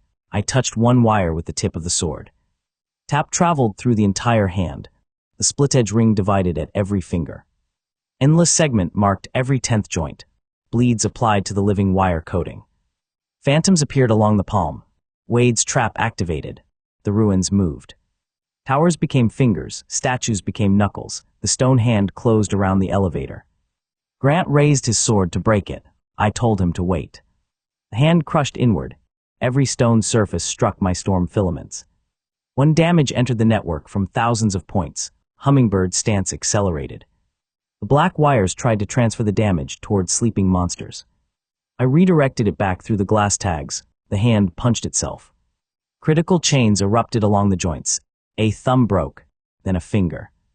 Then the entire palm split in half. The trap collapsed before Grant had to swing. One of the broken wires remained active. It pulled toward the bottom of the layer. We followed it. The wire led into a circular door below the ruins. Behind it was the final descent shaft, a narrow tunnel dropping into red darkness. The elevator no longer fit. Lena unfolded it. The stone platform was one of her machines. Hinges opened. Walls became wings. Chains became rails. In less than a minute, the elevator transformed into a narrow glider. Grant looked at her. You could do that the whole time. It only works once. The wings immediately caught fire. We entered the red layer. Heat replaced water. Gravity pointed down. The glider fell through a cavern filled with floating lava spheres. Every sphere contained a sleeping eye. We passed the first 100 without waking them. Then the black star egg pulsed inside Lena's case. Every eye opened. Lava creatures poured from the spheres. They had no solid bodies, only mouths inside molten rock. Heavy attacks would split them into more creatures. Freezing attacks would make them explode. I had one damage. I jumped onto the glider's nose and began tapping lava. Each contact created a tiny cooled spot. The spots did not split the creatures. They gave my storm filaments something to anchor to. I drew lines from sphere to sphere. Soon, the red cavern held an enormous web. Lava mouths chased us through it. Every crossing dealt one damage. Every hit added a hummingbird stack. Every 10th repeated. Bleed became a heat loss tick instead of blood. Phantom strikes appeared inside the molten bodies. The web tightened behind the glider. Critical chains burst like fireworks in the lava. The creatures did not die. They fused. Hundreds became one enormous serpent of molten stone. It filled the tunnel and chased us downward. Grant stood on the glider's tail and fired lightning into the web. The filaments pulled the serpent from side to side, making it smash through the floating spheres. More lava joined it. The monster grew. That seemed bad. It was part of the plan. At the bottom of the red layer, the tunnel opened into an underground sea. The abyss leviathan waited there. It was larger than the sky whale's parasite and older than the city above. Its body resembled a black sea dragon wrapped in chains of fossilized bone. 100 fins spread around its head. Each fin carried a different elemental symbol. The leviathan felt the star egg. It rose. I led the lava serpent straight into its mouth. The leviathan swallowed the entire monster. Fire lit its black body from within. For 3 seconds it was distracted. The glider landed on its nose. Then the boss health bar appeared. Recommended level, 180. My level, 62. Recursion chance, 33.3%. I stabbed one scale and started running. The abyss leviathan dived. The underground sea closed over us. Pressure hit hard enough to crush steel. My thorn coat reflected 1 damage every time the pressure pulsed. Lena sealed herself inside a copper sphere attached to the glider. Grant used lightning to cling to a fin. I ran along the leviathan's head, tapping scales. Each scale was larger than a room. Each contact split into 3. Storm filaments remained suspended in the black water. My glass tags spread through the current. Leviathan rolled, trying to throw me into its mouth. I used the shift in gravity to circle its body. Hummingbird's stance passed 10,000 stacks. The boss activated its elemental fins. Fire boiled the water. Ice froze it. Wind created blades inside the sea. Earth turned pressure into stone. Poison spread in green clouds. Every element attacked at once. Grant cut through the largest waves. Lena's copper sphere absorbed the lightning. I touched everything else. When damage reflections crossed through the water, ricochets bounced between scales, bleed ticks opened along the fins. Endless segment repeated the hits after the Leviathan changed elements. Phantoms stabbed from positions I had passed minutes earlier. The boss's health dropped by less than 1%. It opened its mouth. A gravity sphere formed between its teeth. The sea rushed inward. Grant lost his grip. Lena's copper sphere tore free. I anchored storm filaments to both and pulled, but the gravity sphere dragged all three of us toward the Leviathan's throat. I could not redirect it. I could not outrun it. So I made it larger. I threw every remaining glass tag into the sphere. The tags replayed my one damage hit inside the compressed gravity. Each replay added a tiny disturbance. Endless segment repeated them. The sphere became unstable. The Leviathan swallowed it anyway. Gravity reversed inside the monster. Its own organs pulled toward its mouth. The boss convulsed. Grant and Lena escaped the current. I did not.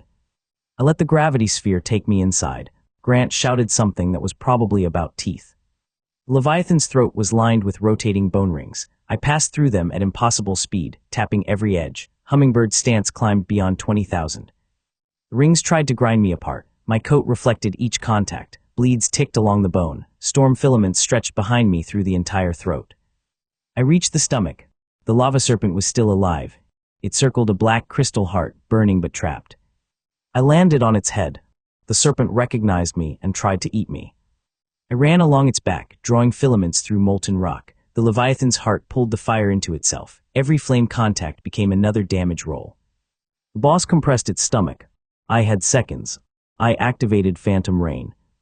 Every phantom strike I had created since entering the abyss well appeared above the Leviathan. Not above me, above the boss's position in the world. Tens of thousands of transparent blades fell through stone, water, scales, and flesh because phantoms ignored solid barriers. They landed across every path I had marked. The mushroom forest, the frozen ocean, the wire hand, the lava web. The Leviathan's scales, its fins, its throat, its heart, all of them attacked again. One damage, one damage, one damage. The entire abyss lit with tiny numbers. Inside the stomach, the lava serpent received the rain and exploded into thousands of fire droplets. Each droplet struck the heart. Each rolled for a critical. Each repeated every 10th contact. Each reflected heat through my coat. The Leviathan's health began to move. 90%, 80, 65. It tried to spit me out. I stabbed Recursion into the black heart. 1 damage. The heart cracked. A chain began. 2, 4, 8. It failed at 128. Another chain reached 65,000. Failed. Another passed 1 billion. The boss still lived. Leviathan's body rose from the underground sea. Its head smashed through the red layer, the ruins, the frozen ocean, and the mushroom forest. The entire abyss well shook. I stayed inside the heart. Pressure crushed my coat. Fire burned my gloves. My health fell below 5%. Then a delayed tap from the first scale repeated through endless segment. It traveled along every storm filament I had drawn around the boss. 1 damage entered the heart from 100 directions. One of those hits crit, then crit again. The chain climbed. At 30 stages, the heart stopped. At 35, every elemental fin shattered. At 40, the fossil chains around the Leviathan broke. At 44, the Black Sea split. The fatal number appeared from the bottom of the abyss, well to the top. The Leviathan turned into a pillar of blue light. I fell through the empty space where its heart had been. A massive black scale dropped beside me. I stabbed Recursion into it and used the scale like a surfboard. Storm filaments caught the rising light. I rode the boss's death explosion upward through 4 dungeon layers. Grant caught Lena's copper sphere on the way. We burst out of the abyss well at sunrise, launched hundreds of feet above the city, then turned in the air and dropped back into the shaft. The path below was open. The Leviathan's death had revealed a sealed tunnel beneath the underground sea. Recursion absorbed the echo. Base recursion chance increased to 57.9%. More than half of every recursive roll would now continue. The sword's gold threads no longer looked like lines. They looked like a tree of lightning trapped inside glass. The Leviathan dropped 1 skill, last number. For every damage event that failed to crit, the skill stored a tiny trace of luck. I could release the stored luck into 1 future attack, increasing every critical roll in that attack until the reserve ran out. I had spent my entire career generating failed rolls by the millions. Now failure itself became fuel. That was the final piece. We descended through the tunnel beneath the dead boss. Wade's black wire marks covered the walls. The star egg shook inside Lena's case hard enough to bend copper. At the end of the tunnel, we found an underground sky. A black sun floated over a ruined city. Wrapped around it was a 9-headed creature with wings made from stolen weapons.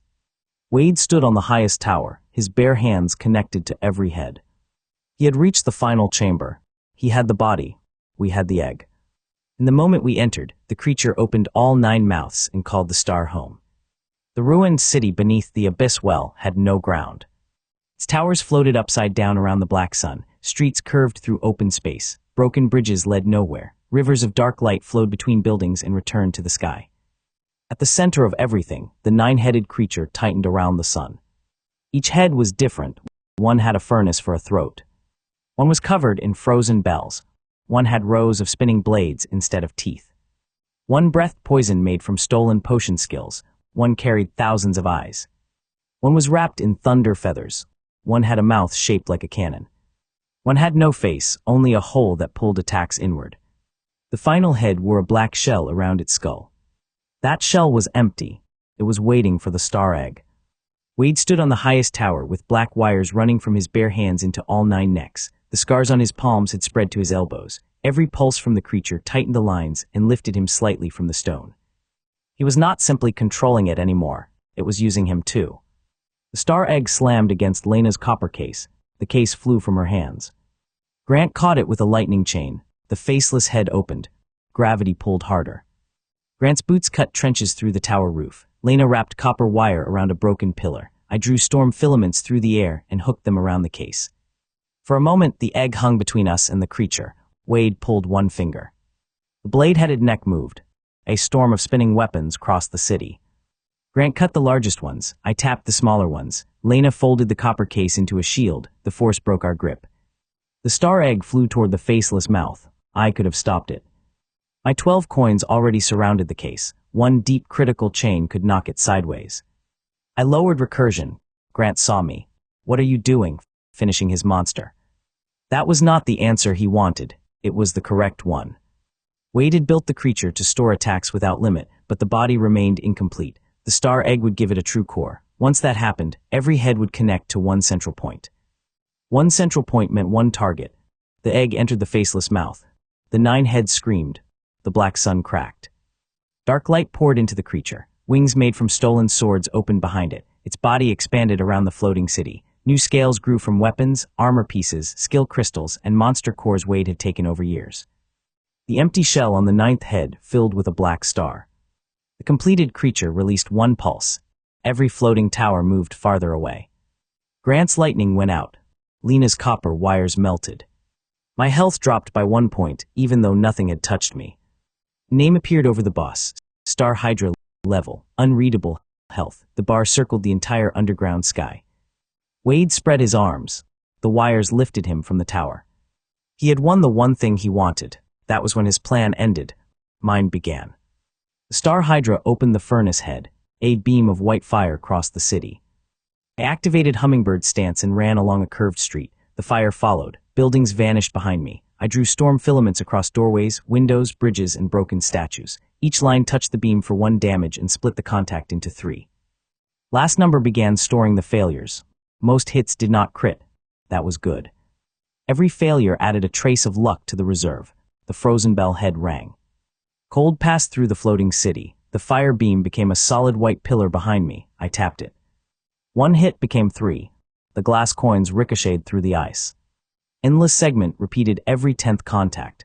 The Star Hydra shattered the pillar with a wing. Millions of fragments filled the air. I attacked the fragments. Hummingbird stance past 1,000 stacks. The many-eyed head tracked every motion. Poison mouths fired ahead of me. The cannon head predicted my next turn. The blade head cut off my escape. Wade controlled all of them together. I wanted him to. I jumped from the street. The floating city rotated below me. The cannon head fired. A sphere of compressed force hit my thorn coat and divided through the internal fibers. My health crashed. The reflection produced 1 damage. The split-edge ring turned it into 3. My coins carried the hits into the nearest black wire.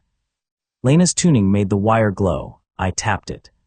Recursion's hit traveled toward Wade. He redirected it into the thunder-feathered head. The head absorbed the attack. A connection formed. I smiled. Wade realized what he had done and cut the wire. One phantom strike remained on the far side of the cut. It tapped the severed line. The hit entered another head. Every time Wade redirected one of my attacks, I marked part of his control network. He could stop moving the damage, then Grant would reach him. Or he could keep redirecting it and slowly connect Recursion to the entire Star Hydra. He chose control. Wade always chose control. Grant became Black Lightning and attacked the tower. The Thunderhead intercepted him. Their clash split the underground sky. Grant moved from neck to wing, cutting wires and weapon scales. He did not try to damage the boss's health. He forced Wade to keep shifting his attention. Lena opened her tool cases. Thousands of glass tags flew into the city on copper wings. She sent them through streets, windows, fountains, and bridges. The tags caught my one-damage hits and replayed them. Soon, every floating block held an attack surface. The Star Hydra swiped one tail. Half the city broke. The broken pieces became more surfaces. I landed on a chunk of street, tapped it, and rode the ricochet toward the boss. Storm filaments formed a path under my feet. I crossed open space while all 9 heads turned toward me. The faceless head pulled. The furnace head burned. The frozen head stopped my filaments. The poison head filled the path. The blade head sliced. The eye head predicted. The thunder head fired. The cannon head compressed. The star head watched. I threw myself directly into the center of their attacks. The thorn coat caught the first wave. 1 damage reflections filled the air. I tapped the fire, tapped the ice, tapped the poison droplets, tapped the blades, tapped the lightning, tapped the pressure rings. Every attack became 3. Every 10th returned. Every glass tag replayed. Every phantom marked a point in space. My health fell below 20%. Hummingbird stance crossed 10,000 stacks. Last number filled. Not enough. The reserve could raise a few recursive rolls, but a 60-stage chain would drain it long before the end. I needed more failures, so I stopped raising my critical chance. Luck Core and Recursion could enhance initial criticals, but I turned that option off. I equipped every cursed trinket Lena carried that lowered ordinary luck without affecting the sword's permanent recursion chance. A cracked horseshoe hung from my belt. A black cat charm bit my sleeve. A tiny rain cloud appeared over my head and followed me while raining only on my face. Grant saw the cloud as he passed and nearly lost concentration. My initial critical chance dropped close to 0. Now almost every 1 damage event failed. Last number drank the failures. 1,000, 10,000, 1 million. The Star Hydra's attacks created more rolls faster than I could create them alone. I let the poison tick. I let the thunder pulse through the coat. I let the eye head fire needles into my afterimages. Every harmless or reduced hit became a reflection. Every reflection failed to crit and entered the reserve. Wade thought the curses were weakening me. He ordered all 9 heads to attack faster. That was exactly what I wanted. The underground sky became a machine. The Star Hydra supplied attacks. My build split them. The city replayed them. Endless segment repeated them. Phantoms copied them. The coat reflected them. Last number stored every failure. I survived by moving between damage pulses so narrow that normal sight could not follow. Permanent hummingbird memory let my body react before the heads completed their attacks. Duck sandals squeaked across upside-down walls, frozen beams, spinning blades, and one extremely confused thunder feather. The reserve passed 100 million failed rolls, still not enough. The Star Hydra's health remained almost full. Then Wade changed tactics. He stopped attacking me. Every head turned toward Lena. She held no weapon strong enough to threaten the boss. She controlled the glass tags and copper network. Wade understood that she made my battlefield possible. The cannon head fired at her tower. Grant crossed the distance and blocked. The impact sent him through 6 buildings. The poison head followed. I redirected the cloud with storm filaments, but the frozen head rang and locked the lines in place. The blade head cut toward Lena from behind. She folded her tool case into a wall. The wall would not hold. I used phantom rain. Every phantom created since the Leviathan fight rose above the floating city. Then they fell. Transparent blades struck the Star Hydra's heads, the black wires, the floating streets, the glass tags, and every attack path I had marked. Millions of 1 damage hits arrived at once. Most failed to crit. Last number flooded. The reserve crossed 1 billion. The phantom rain also cut the blade head's attack into dust before it reached Lena. Wade clenched both hands. The Star Hydra spread its wings. Every stolen weapon scale detached. A storm of blades filled the entire city. There was nowhere to dodge. Grant was still recovering. Lena had no shield left. I stabbed Recursion into the nearest floating street and drew every storm filament toward myself. The weapon's storm changed direction. All of it came to me. Millions of swords, arrows, spears, chains, hooks, discs, and broken tools struck the web around my body. Each contact dealt one after defense because Hummingbird's stance capped my outgoing interaction with them. The thorn coat reflected, the split-edge ring divided, endless segment repeated. My health vanished in pieces. 10%. 5. 2. A tiny potion Lena threw hit my back and restored 1 point at a time. The storm continued. I moved Recursion faster. 20,000 Hummingbird stacks. 50,000. 100,000. The transparent blade became a sphere.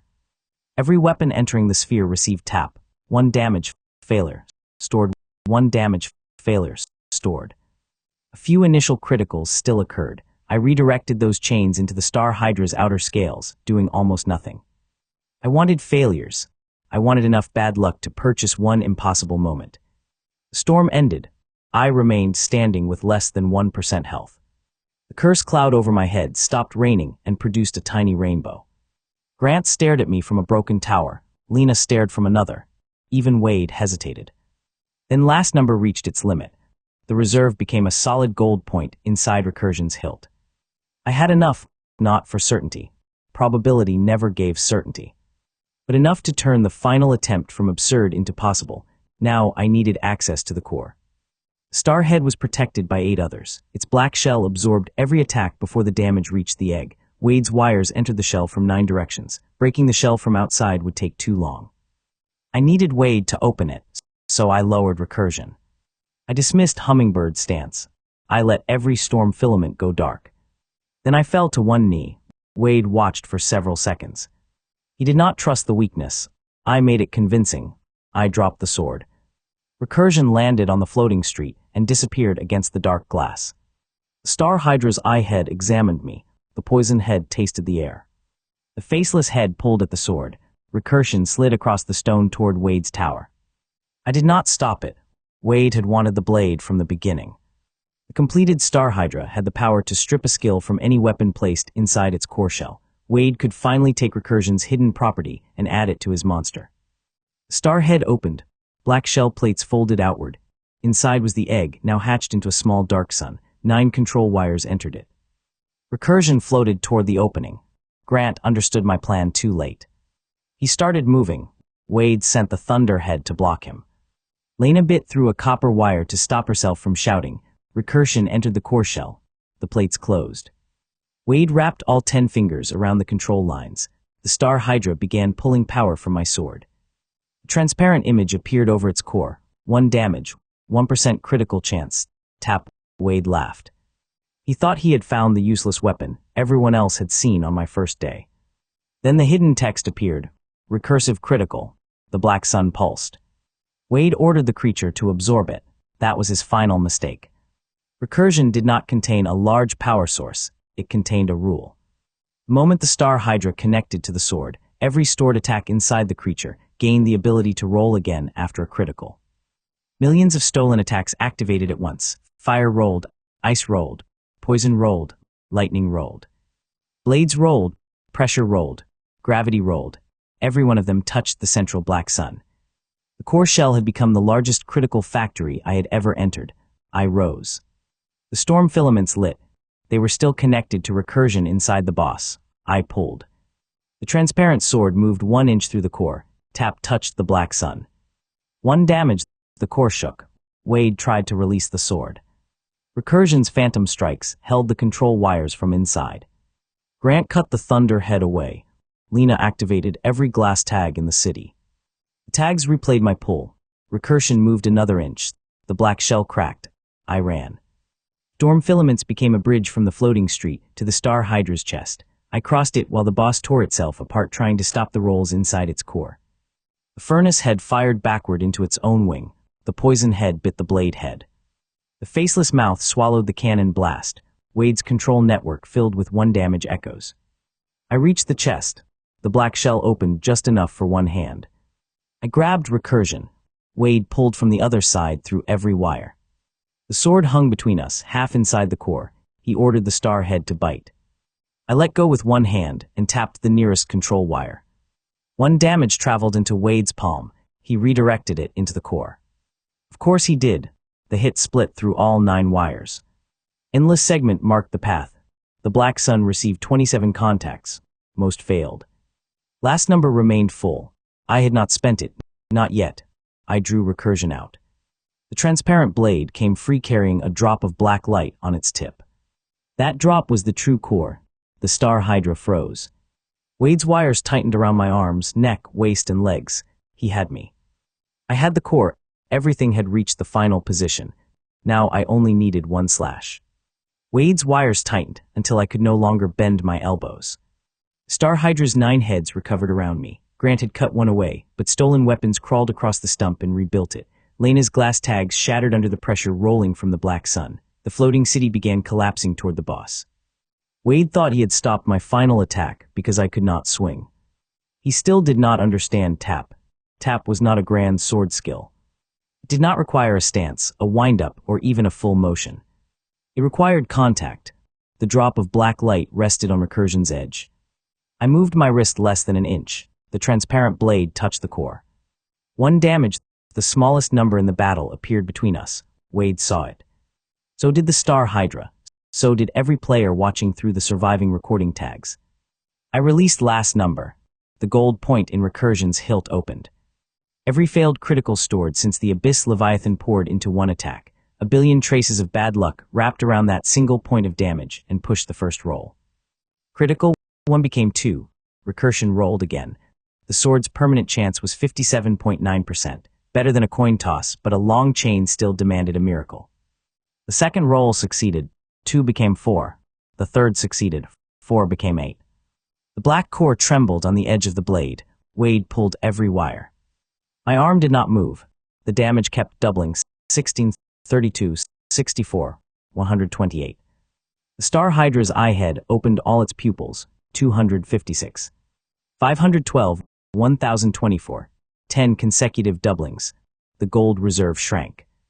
Wade sent the blade head toward me. Grant intercepted it with black lightning, but the other heads closed around us. Lena threw her last copper anchor into the star shell and held it open. The chain continued. 2048, 4096, 8192, 16,384, 32,768, 65,536, 131,072, 262,144, 524,288, 1,048,576. 20 doublings. A 1 damage touch had become more than 1 million. That was still nothing to the Star Hydra. Its health bar did not move. The faceless head pulled me toward its mouth. Wade's wires cut into my coat. Every thorn touching a wire reflected 1 damage back toward him. Those tiny reflections failed to crit because my cursed luck trinkets were still active. Last number absorbed the failures during the chain. The gold reserve stopped shrinking for 1 breath. I had turned Wade's attempt to restrain me into fuel for the attack that would destroy his monster. He realized it. The wires released. Too late. Phantom strikes grabbed them from inside the core and pulled them tight again. Wade had spent the entire fight connecting himself to every head. Now his own network kept the core pressed against Recursion. The 21st doubling succeeded, then the 22nd. The numbers rose past 2 million, 4 million, 8 million, and 16 million. At 30 doublings, the damage became 1,073,740,1,824, more than 1 billion from 1 tap. The black star cracked. The Star Hydra screamed through all 9 mouths. Its furnace head fired at the core, trying to burn Recursion away. I rotated the blade by a fraction. The transparent surface split the beam around the damage point. Fire passed on both sides of the chain without touching it. The frozen head rang. Ice formed over my hand. Grant struck the bell with lightning and changed its note. The cold spread into Wade's control wires instead. His fingers froze open, but the phantom strikes kept pulling for him. The poison head flooded the core shell. Lena broke the tiny rain cloud charm over my head. The charm released all the water it had stored while following me. A ridiculous bucket-sized splash washed the poison from my face. The black cat charm bit Wade's wire. The cracked horseshoe fell onto the star shell and held it open. Every useless cursed item had one final use. The chain reached 35 doublings. then 36. Gold reserve thinned again. At 40 doublings, the damage became 1,099,511,627,776. More than 1 trillion. The Star Hydra's health bar finally moved. 1 pixel disappeared. Wade stared at the bar. I smiled. The chain rolled again. Success. The floating city shook. 42. Success. The black sun behind the boss dimmed. 43. Success. The furnace head split from jaw to neck. 44. Success. The frozen bells exploded. 45. The blade head lost every tooth. The recursion kept climbing. Each successful roll now consumed more of last number. The skill was not designed to support damage this deep. The gold point in the hilt cracked into smaller pieces. At 48 doublings, only a thin spark remained. At 49, the spark almost went out. The 50th roll began. Recursion's gold threads twisted around the black core. The chance hovered. 57.9% to continue, 42.1% to end. Wade pulled a hidden wire from under his sleeve and stabbed it through my side. My health reached a sliver. The thorn coat reflected 1 damage through the wire. The reflected hit failed to crit. Last number caught the failure. The tiny added luck pushed the 50th roll across the line. Success. 1 damage became 1,125,899,906,840,2,624. More than 1 quadrillion. The Star Hydra's health dropped by a visible chunk. Wade tried to pull the wire out. I wrapped my free hand around it. Keep attacking, I said. He did not. The Star Hydra did. Cannon head fired at point-blank range. Grant cut the barrel upward. The blast removed the top half of the floating tower. Stone fragments rained through the core shell. Each struck my filaments. Each produced another failed 1 damage event. Last number gathered traces. 51. Success. 52. Success. 53. The reserve cracked again. 54. The black star began shrinking. 55. Every stolen weapon scale on the creature turned transparent. 56. 9 health bars hidden inside the main bar appeared and broke together. The Star Hydra panicked. It stopped listening to Wade. The faceless head bit through 2 control wires. The poison head attacked the thunder head. The star head tried to tear itself from the body and escape with the core. Wade's scars opened. Dark energy pulled him toward the monster. He finally understood what Lena and I had seen in the workshop. He had never built a servant. He had built a hunger with strings tied to his hands. The 57th recursive roll started. Last number had almost nothing left. The base chance carried it. Success. 58. The roll hovered. A delayed hit from endless segment returned. It was the very first tap I had sent through Wade's control network after entering the underground city. The repeat struck 1 broken wire for 1 damage. It failed to crit. The final trace entered last number. The 58th roll succeeded. 59. No reserve remained, only recursion. Only its permanent chance. Only all the stronger enemies it had killed and remembered. The 59th roll succeeded naturally. The damage had passed hundreds of quadrillions. The 60th roll began. Grant's lightning stopped. Lena's tags went dark. The Star Hydra's heads froze. Even Wade stopped struggling. For 1 moment, the entire underground sky waited on a coin toss, weighted only slightly in my favor. Gold tree inside the glass blade flashed. Success. After 60 doublings, 1 damage had become 1,922,921,504,606,846,976. More than 1 quintillion. The black core shattered once, but it did not break apart. 3 rolls remained. The 61st began. No skill pushed it. No stored luck helped it. It succeeded. The 62nd began. The Star Hydra's health bar drained from one side of the sky to the other. It stopped with a thin red line remaining. The roll succeeded. The damage doubled again. Wade screamed and tried to tear Recursion away with his bare hands. His fingers closed around the transparent blade. The sword cut him for 1 separate point, but I kept that hit outside the chain. I did not want the fatal damage to touch him. The 63rd roll began on the black core alone, 57.9%. The same sword that had once needed thousands of attacks to create a 4-damage chain now stood 1 roll away from a number large enough to destroy the strongest monster I had ever seen. Recursion succeeded. 1 point of damage, doubled 63 times, became 9,223,372,372,854,775,808. The final number did not fit inside the underground sky. It passed through the floating streets. It curved around the black sun. It wrapped all 9 heads. For an instant, the Star Hydra became transparent. Every stolen weapon, every stolen skill, every monster core, every red tube, every black wire, and every person Wade had sacrificed appeared inside it. Then the number closed. The Star Hydra vanished. The explosion came after. Dark light erupted from the empty core and pushed every floating tower outward. The black sun broke into rings. The underground sky folded toward the abyss well. Grant and Lena disappeared behind a wall of energy. Wade fell. His control wires remained attached to the collapsing city. They pulled his arms in 9 directions. I could have let go. He had attacked beginners, robbed players, fed his own followers to monsters, broken into jail, and nearly dropped the sky whale on a city.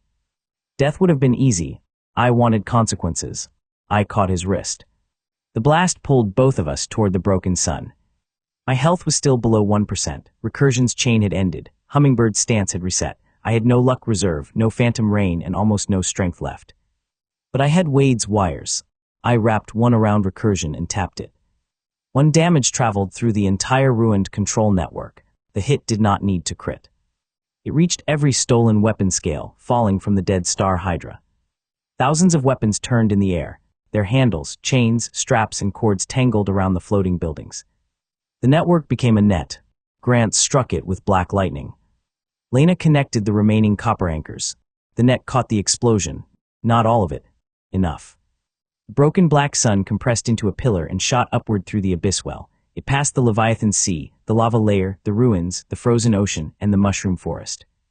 A beam of dark gold erupted from the hole outside the city and split harmlessly across the dawn sky. The floating city stopped collapsing. Grant landed on a tower fragment. Lena swung under a copper cable, holding 3 tool cases with her teeth. I hung from the weapon net with Wade in one hand. He tried to cut my fingers with a hidden wire.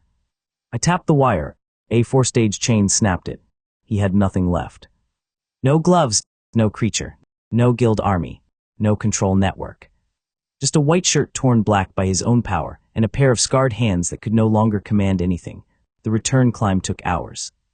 Lena rebuilt the elevator from broken city pieces. Grant powered it with lightning. I tied Wade to the floor using his own wires and placed Recursion across his hands. Every time he moved a finger, tap dealt 1 damage. He stopped moving. We rose through the abyss well at noon. The city had gathered around the entrance. Guards stood at the front. Players filled rooftops, bridges, windows, and the old aqueduct arches. The surviving recording tags had shown enough of the battle for everyone to know what happened. The elevator reached the surface. I stepped off first. Wade came after me, dragged by the wires he had used on everyone else. No one cheered at first. They simply watched him cross the plaza. The 6 criminals from the glass orchard had believed Wade was untouchable. The attackers from the arena had believed he would protect them. The people from the midnight rail had believed his plan could not fail. The workshop guards had watched him feed his own followers to a monster. The prisoners he controlled in the jail had felt his wires in their bodies. Many of them stood behind the guards now. Wade looked at them. None looked away. The guards took him. He did not escape. Lena's tuning crystals detected every hidden wire and every stored seed in his body. Grant cut them one by one. Wade entered the deepest cell in the same jail he had broken into, with dull stone around him and no connected object within reach. The criminal storehouses fell over the next week. Wade's abandoned followers revealed entrances. Guards recovered stolen weapons and returned them. The last winged creatures were captured or driven out of the city. The hidden markets closed because nobody trusted the people running them. I did not lead any of that. I spent 3 days asleep on Lena's workshop floor while a mechanical bird stole buttons from my coat. When I woke, Recursion rested on the workbench. The transparent blade had changed. The gold tree inside it now had 63 branches. Its attack power was still 1. Tap still dealt 1 damage. The base Recursion chance had increased from 57.9% to 86.2%. Star Hydra had been so far above my level, and the fatal chain had been so deep that the echo transformed the sword. At 86.2%, most recursive criticals would continue. A 10-stage chain was no longer a miracle. A 20-stage chain was no longer impossible. With enough attacks, numbers that once appeared once in a lifetime could appear every battle. Lena placed the black star shell beside the sword. It had survived as a thin ring of dark glass. She forged it into a guard around Recursion's hilt. The guard stored one harmless copy of the last damage source that touched it. One bleed tick, one reflected spark, one phantom cut, one ricochet. I could release the copy whenever I wanted and give myself an extra roll at the exact moment I needed it. Grant entered the workshop wearing his original coat and carrying his black lightning sword. He placed the black duck sandals on the table. Both were burned, cracked, and missing their beaks. He said they had died honorably. Lena held a tiny funeral in the scrap bin. Then Grant challenged me to a rematch. I checked my sword. I checked the workshop ceiling. The ceiling was not high enough. We moved outside. Half the city followed. The rematch did not last long. Grant had improved. His lightning no longer needed distance to accelerate. He could cut my storm filaments without completing a swing. He had also learned to turn off his electrical field before it touched my coat. I had improved too. My first tap crit. 2. The recursive roll succeeded. 4, then 8, then 16. Grant blocked the chain and moved behind me. The blocked damage entered the black star guard. I released the copy. One harmless reflection touched his lightning sword from inside his defense. It crit. The chain reached 256 and knocked the weapon upward. I tapped the shadow under his hand. Phantom strike caught the falling sword. Grant caught it again before it hit the ground. We continued for 7 minutes. The plaza lost 12 tiles, 3 lamp posts, 1 fountain statue, and every window in Lena's workshop. Nobody complained. The final exchange ended with Grant's blade beside my shoulder and Recursion resting against the center of his lightning guard. Both of us had enough damage prepared to end the match. We stopped. Grant looked at the 63 gold branches inside my blade, then he laughed. Not because the sword was weak, because he finally understood how much worse it was going to become. The ranking boards updated that evening. Grant remained first in direct attack power. Lena became first among independent crafters after the Sky Whale tags and Abyss elevator designs spread through the city. My name appeared at the top of solo boss clears, highest recorded single hit, strongest defeated level difference, and most criminal captures by a player. The same plaza that had laughed at Recursion now sold transparent sword toys, gold thread candy, and duck sandals that squeaked on purpose. I bought 1 pair. They were terrible. I wore them anyway. Bone Boar Clearing became a training field. New players practiced low-damage combos on reinforced targets. Most discovered that hitting something 10,000 times was exhausting. A few learned the real lesson. Power was not always hidden in the largest number. Sometimes it was hidden in how many times you could ask the same impossible question. I visited Wade once. He sat in a cell with his hands resting flat on a stone table. No wires, no red gloves, no smile. He asked whether the 63rd roll had been luck. I told him yes. Then I told him I had built everything else. That was the part he never understood. Luck was not my plan. Luck was the final spark. The plan was surviving long enough, creating enough chances, choosing the battlefield, and making every enemy attack feed the one moment they believed could never happen. Wade looked down at his hands. I left him there. For the first time since pulling Recursion from the awakening fountain, I had no urgent boss to chase. The glass orchard was quiet. The midnight rail ran safely. The thunderbirds had returned to their migration. The Sky Whale floated north with new forests growing over the scar where the parasite had been. The abyss well remained open, but the Leviathan Sea had become calm. The victory felt complete. It was. That did not mean I was finished. Lena spent several nights studying the Black Star Guard. She found a folded map hidden in the material, carved at a scale too small for normal tools. The map did not point to another storehouse or one of Wade's workshops. It showed lands beyond the known edge of Etherfall, a spiral ocean where every wave split into 2. A desert where damage numbers sank into the sand and returned years later. A tower built from the bones of monsters whose health doubled every minute. At the center of the map was a blank circle. Recursion reacted to it. The 63 gold branches inside the blade bent toward the same point. Then a new reflection appeared in the glass. Until then, every smaller sword inside Recursion had pointed forward, one inside another, repeating deeper without end. The newest reflection pointed sideways. Lena measured it 3 times. Grant struck it with the weakest spark he could produce. I tapped it. The hit dealt 1 damage to nothing we could see. A critical appeared 2. The recursive roll succeeded 4. Then something new happened. The chain divided. 2 separate numbers became 8. Both rolled again. One failed. The other became 16. Recursion had learned to branch. The sword screen still showed 1 attack power. It still showed tap. But under the 63 gold echoes, a faint line had appeared. Branch depth 1, no explanation, no listed limit. I looked at the folded map. Grant looked at the tower where health doubled every minute. Lena looked at the sideways reflection and immediately started filling a new tool case. Inside the workshop, my replacement duck sandals squeaked. Far beyond the known ocean, something enormous answered with a sound like a sword being drawn across the horizon. I picked up Recursion. 1 attack, 86.2% recursion chance, 63 permanent echoes. 1 new branch. The world had finally stopped laughing at my glass sword. That was almost disappointing. So I headed toward the edge of the map to find something bigger, stronger, and foolish enough to attack me first.